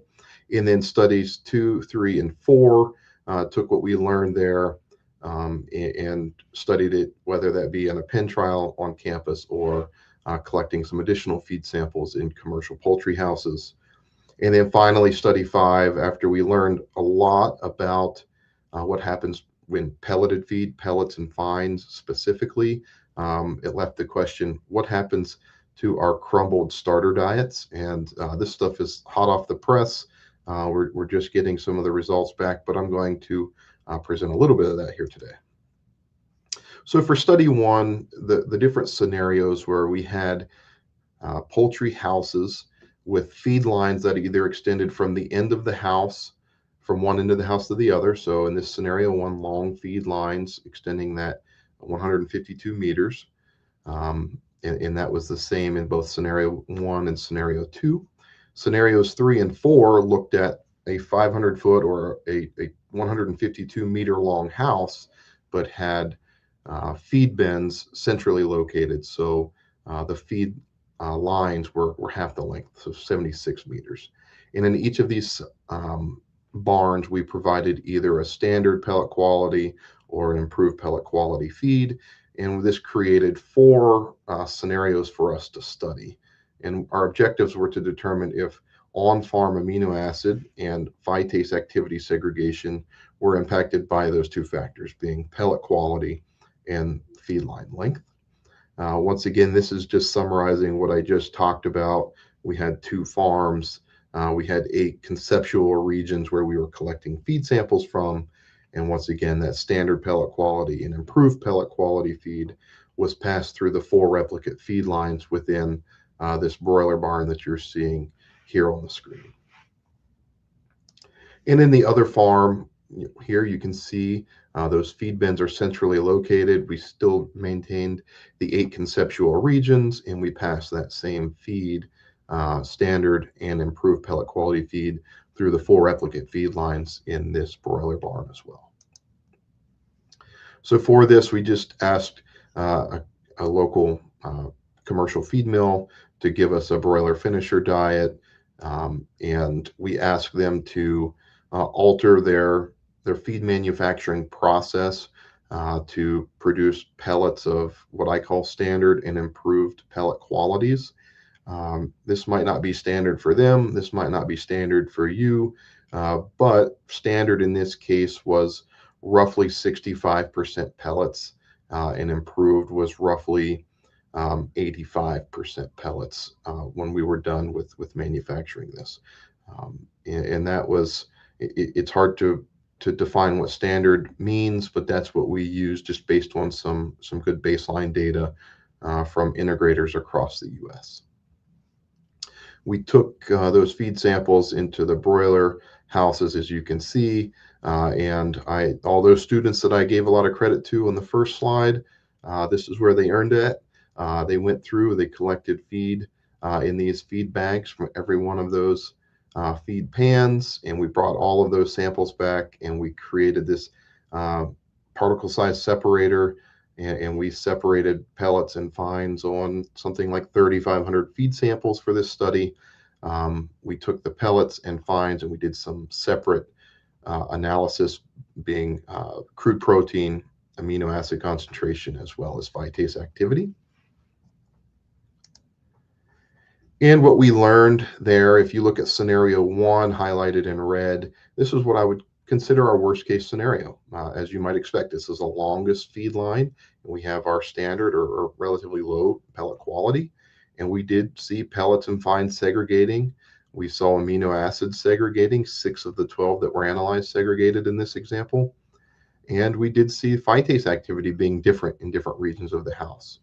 And without going through each of these individually, we'll just skip quickly to scenario 4, where we have our shorter feed lines with this improved pellet quality.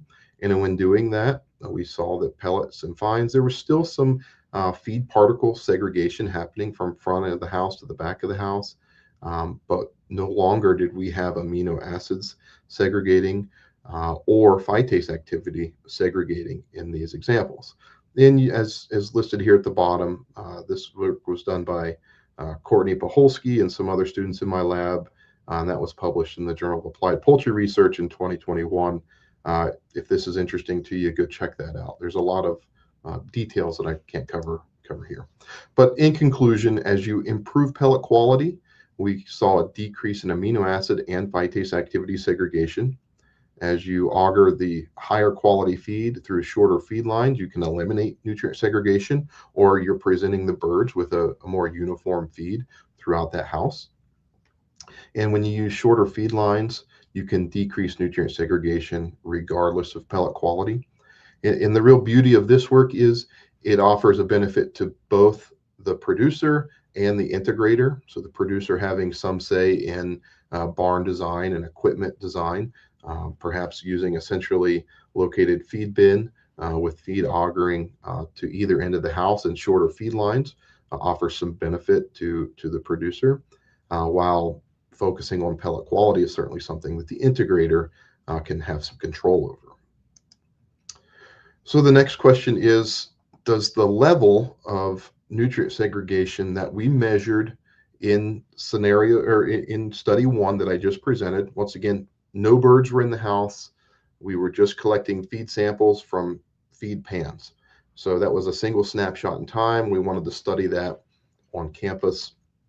So we looked at 2 different amino acid densities, being 95% of the formulated amino acid density and 105%. And then we looked at 3 different phytase enzyme activities, whether that was a half of a dose, a standard dose, or 1.5 times the dose. We fed this to Ross 308 male broilers in a 38-day grow out. We had 8 replicate pens per treatment. And importantly here, maybe one of the flaws in this study, we did feed an adequate starter crumble to all birds. And then from day 11 forward, we put them on these treatments. So because we didn't know what happens in that crumbled phase, so the birds had 10 days on a starter diet, and then these treatments were administered. When we look at amino acid density, should be no surprise, the literature's full of supporting work that as you increase amino acid density, you will improve live weight gain. There will be a feed conversion ratio benefit, and ultimately leading to heavier birds. This didn't surprise us. This is what we expected. But interestingly, these amino acid densities that were studied were present in the same house.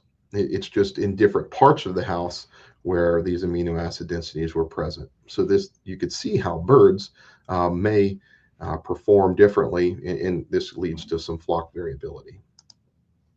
And then when we look at the phytase activity segregation, which we had a tremendous amount of variability in the phytase that was analyzed, and what we found is it didn't result in any difference in bird performance. So live weight gain, FCR, and body weight was similar across the house with these different phytase enzymes activities.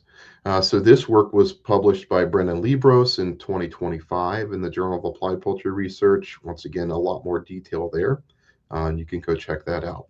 One thing that we think contributed to the lack of differences here is we did use a genetic supplier recommended level of calcium and available phosphorus, and perhaps and we also fed them a starter diet that was adequate for the first 10 days. And these two things in combination may have set these birds up so that they had adequate amounts of phosphorus provided to them early, which ultimately did not allow them to show differences in performance.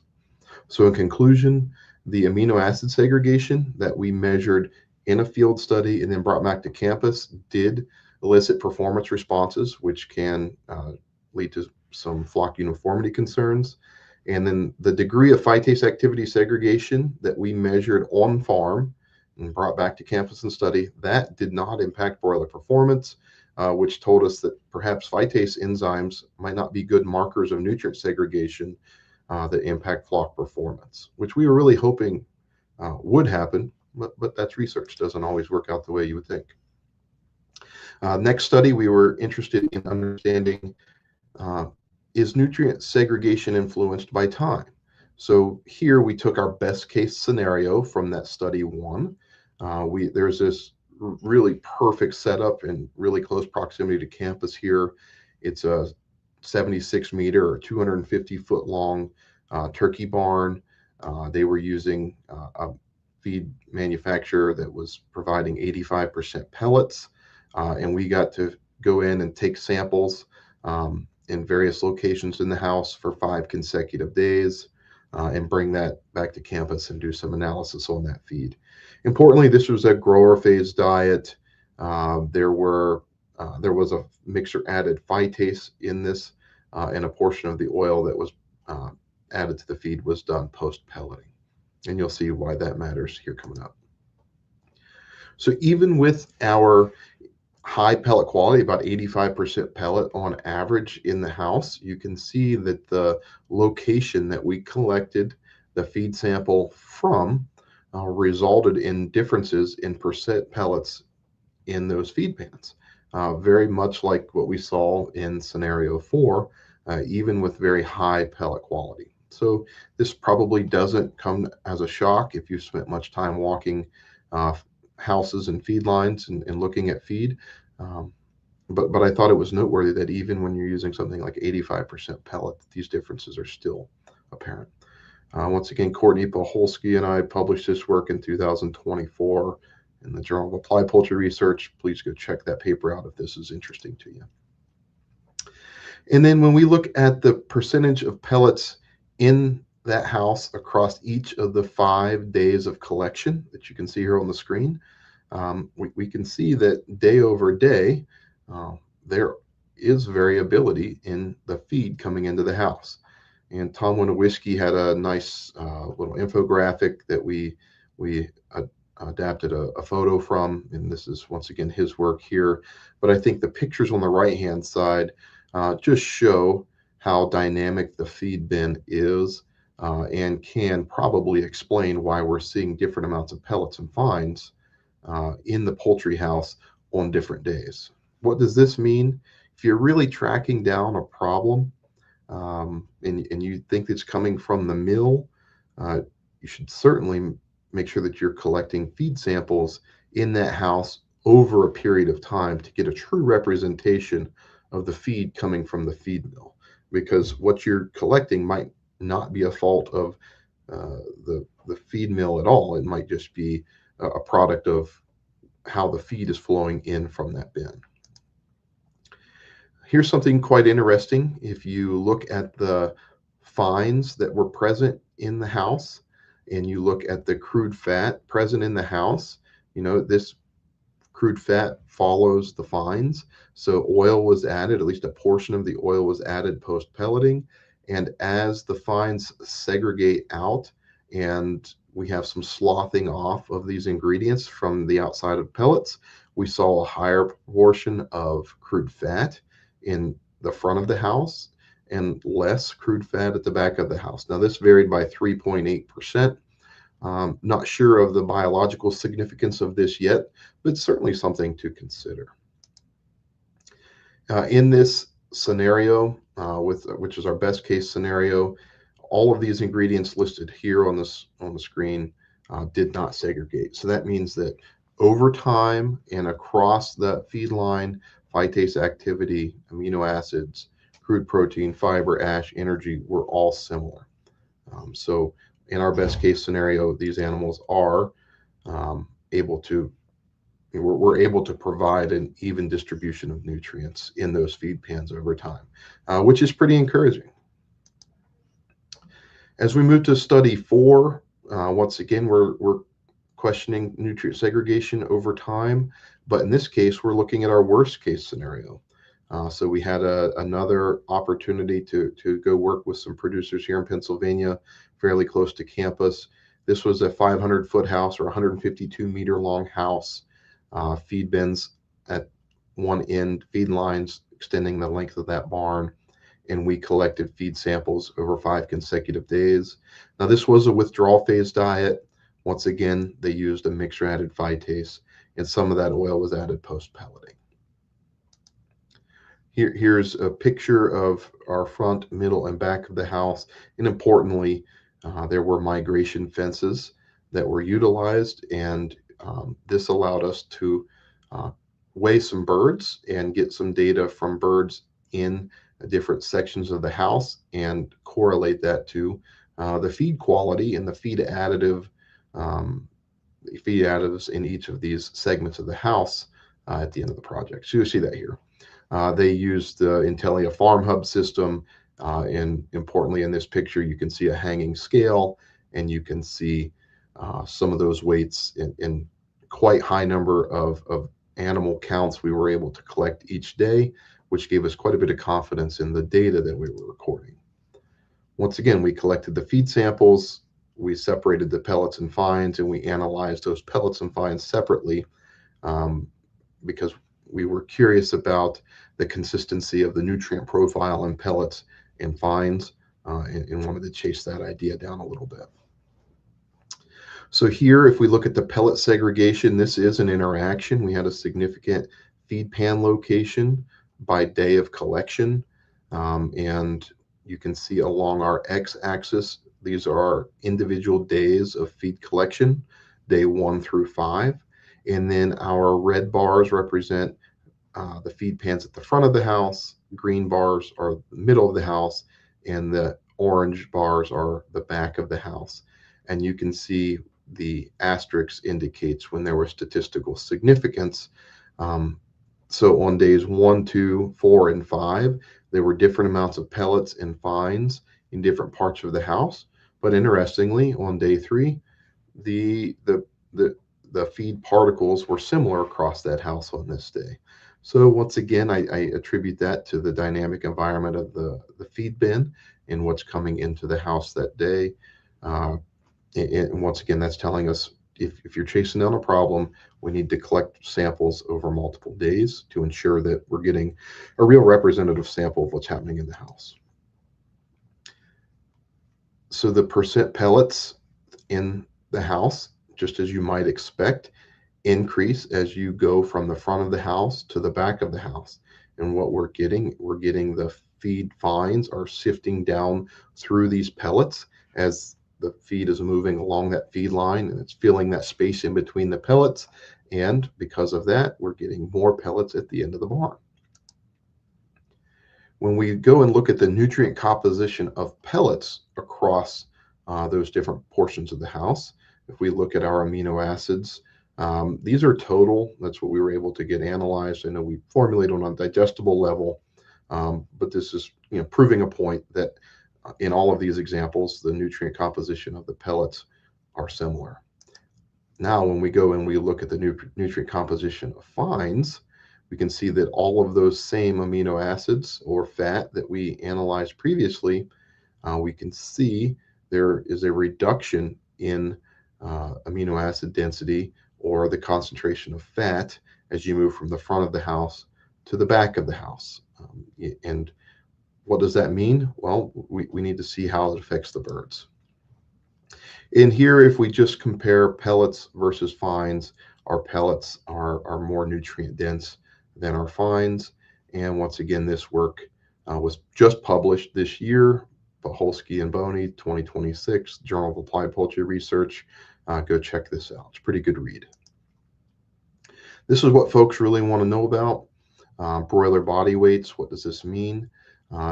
We had at the front of the house 6,004 animal weights, middle of the house 6,016, and back of the house 5,840 body weights. Once again, that was recorded on that hanging scale, and we can see that there is a significant increase in broiler body weights from front of the house to back of the house.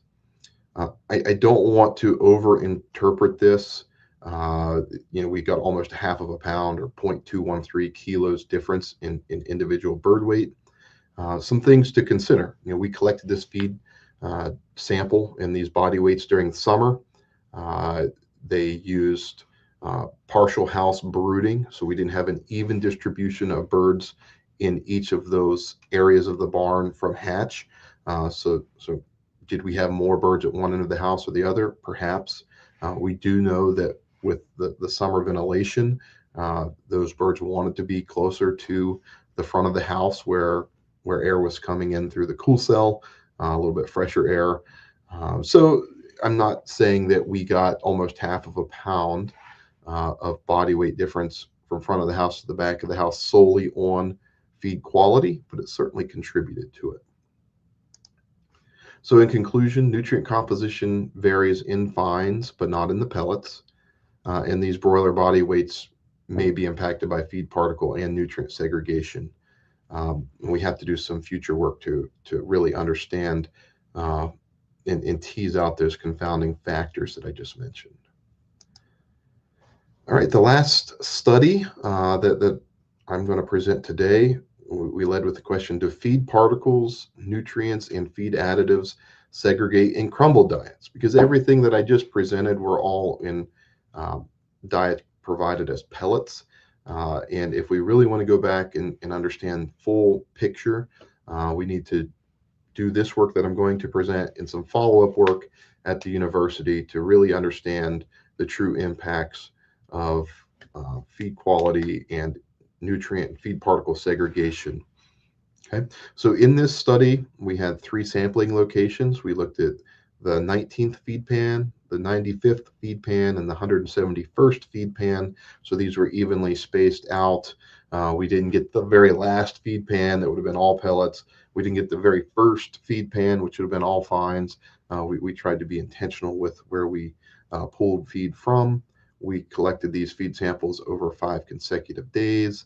And once again, this was part of a normal broiler grow out. So this was a commercial broiler starter diet. Just like we saw in that last study, moving from front of the house to the back of the house, we saw this gradual increase in crumbles present in feed pans. On the pelleted feed side in the last study, we saw an 18 percentage point improvement from front of the house to the back of the house. And with crumbles, very similar, we're seeing a 16 percentage point improvement from front of the house to the back of the house. So that's okay. Crumbles behave, or it appears they behave like pelleted feed.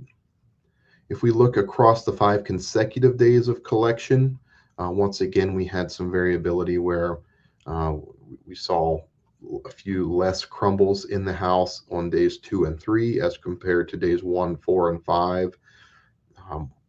Once again, I'm reiterating the same points. Collecting feed over consecutive days, or at least multiple days, is important if you're chasing down a problem in the field. There's a lot of data here in this that I'm not going to present everything. What I want to point out, I'm looking at phytase activity on this slide.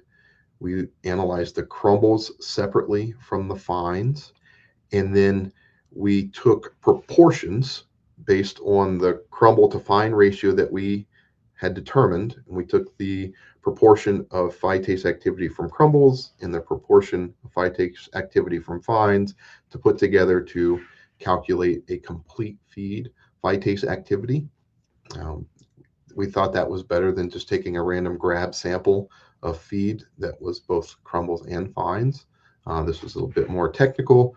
There are ways to argue one way or the other. Nonetheless, this is how we move forward. When we look at phytase activity in our crumbles, just like our pellets, we're seeing pellets are pretty consistent, and we're seeing some variation in our phytase activity of fines. At the end of the day, when we put this all together and we look at the complete feed, we're not seeing any significant differences in the phytase activity of crumbles from front, middle, or back of the house. I think this is particularly important to think about the difference in crumbles and fines based on how birds eat. I think this is much more important with older birds that are able to select pellets over fines. I'm not sure. I think it depends on crumble quality, how selective they can be by selecting crumbles versus fines. If we look at the phytase activity segregation across those 5 individual days of collection, here we can see on different days our crumbles vary in the phytase activity that are present in the house. Our fines are consistent. And when we put that together and do our calculation, we do see some differences in our complete feed.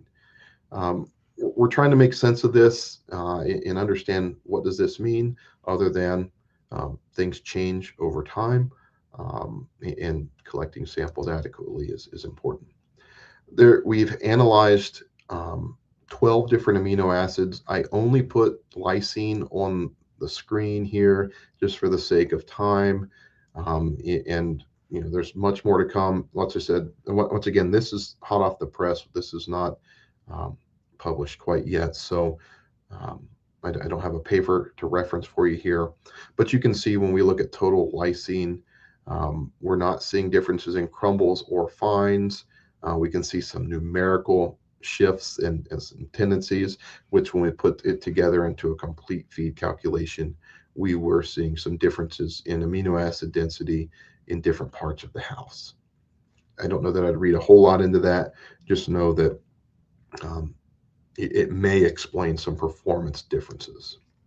When we look at total lysine segregation across the 5 different days of collection, same story as before. We're seeing day 2. Something happened on day 2. And for all of our amino acids with crumbles on day 2, we saw a significant reduction in our amino acids in crumbles. Why? Not sure yet. I don't know that we need to fully appreciate that. I think we just need to understand that there is variability day to day. So when we look at all this work in totality, the take-home messages I'll leave you with: on-farm nutrient segregation can be influenced by pellet quality and feed line length, just like I summarized in study 1. The degree of feed particle and amino acid segregation on-farm did affect broiler performance and flock uniformity. The degree of on-farm phytase activity segregation in our pelleted diets did not affect broiler performance or tibia mineralization, with the caveat being that we fed genetic supplier recommended levels of mineral, and this was a standard dose of phytase. So the future directions and the future work is going to will tease out the differences there. So we've got a design where we'll feed a lower mineral profile, and we will also look at superdoses of phytase or segregation of superdoses of phytase and see how those main effects interact. Nutrient profile of pellets and crumbles appears to be consistent. The nutrient profile of fines is variable, and that's why I think we're seeing some differences in flock uniformity and body weights based on what is available for those animals to consume. And finally, our crumbled feed particle, feed additive, and nutrient segregation appears to mimic that of pelleted feed. Once again, we're studying this right now and trying to make sense of all of the other amino acids, but it does appear to act in a similar manner. So with that, I'm really grateful for the opportunity to present this work. Here's my email address. It's the best way to get a hold of me. Happy to dive in deeper on the details of all of these other experiments. Happy to come talk about specific problems you might be having and in getting feed of a consistent nature in front of your birds. Thank you. Thank you so much for talking to us about that. Gosh, it seems like the whole process is so complex, and then the last step, if it gets messed up, all of that thought into the beginning part is kind of ruined. So that's a little frustrating. We have some good questions from the audience. And the first one is, how should nutritionists and feed mill teams work together differently if the on-farm feed segregation affects nutrient delivery? Like, is there a critical step we could address together? Yeah, I think what I did present here in the paper that we just published in 2026, we have defined a feed sample collection method. And I think that part is really critical. Excuse me. And briefly, what's most important is, let's go in, if we're really tracking down a problem, we want to follow feed additive delivery or nutrient delivery, let's go in, let's raise the feed lines, and this doesn't have to take long. Let's raise the feed lines, let's select the feed pans we want to pull feed from, empty them out, call for feed, and make sure we're getting a feed sample that represents the feed that's actually dropping out of the line into the feed pan, not that other stuff that the birds left behind. And I think that's a really critical part to tell the nutritionist, hey, this is what's actually getting into the feed pan. And then you could see variability along the line. And you could track down, there are so many problems that could be feed mill related, could be farm related, equipment age, bearings, et cetera, could be contributing to the pellet degradation that it can occur during augering. Maybe it's pellet degradation occurring in unloading. It can help point you in the right direction on, all right, where's the problem that we can then address. Yeah. It seems like it could at least narrow down. So maybe you can be talking to the manager of your facility instead of the feed mill, because it might be on farm created. Sure. And the sampling really is going to dictate that. So that's very important. So like, for practical advice for somebody on the farm, because they're working with the equipment that they have. We can't always update things. It costs a lot of money once it's on site. If you could ask producers to monitor something more closely to kind of catch problems with feed segregation, what would you suggest? Well, that's tough. Your Delta cards that you have, and sometimes you have to deal with that. But I think if we look specifically at the feed line on the farm and making sure that it is functioning like it should, meaning if you are seeing a tremendous amount of fines using the sample collection method that I just referenced, a long way down this feed line, if you're not seeing that progression of fines segregating out and getting to more and more pellets at the end of the line, that's telling me that feed line itself may be aged to a point that you need to consider replacing, whether that's replacing the line or doing some good maintenance and getting bearings replaced and things that can maybe help stop chewing up the pellets, if you will. There's a lot of forces acting on the feed going through that feed line. So I think that's an important part where we can start. Yeah, well, it's not hard to do, right? Just to do some monitoring and some sampling. So that's easy. I like check the easy things first, and then we can get more complicated from there. So I know that kind of a train of thought is, if it's not broke, don't fix it, right? But in your kind of pie in the sky viewpoint, is there a better way for us to design poultry houses and feed systems? Do you think that we need to say the optimal length is maybe shorter than what we have in some of our setups? Because it seems like there's a direct correlation with the length of the chain, right? And incidence of damage. So are we building the houses too long? What are your thoughts on to optimize the last part, which is the actual feeding of the birds, also considering, the cost to put a house up? What do you think about that?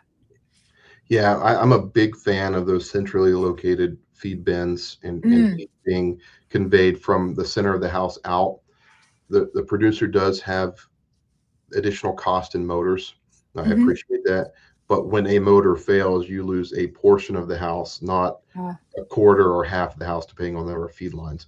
So I think about equipment maintenance and equipment failures that can happen. So not only are you protecting the feed quality that you've been given from the feed mill.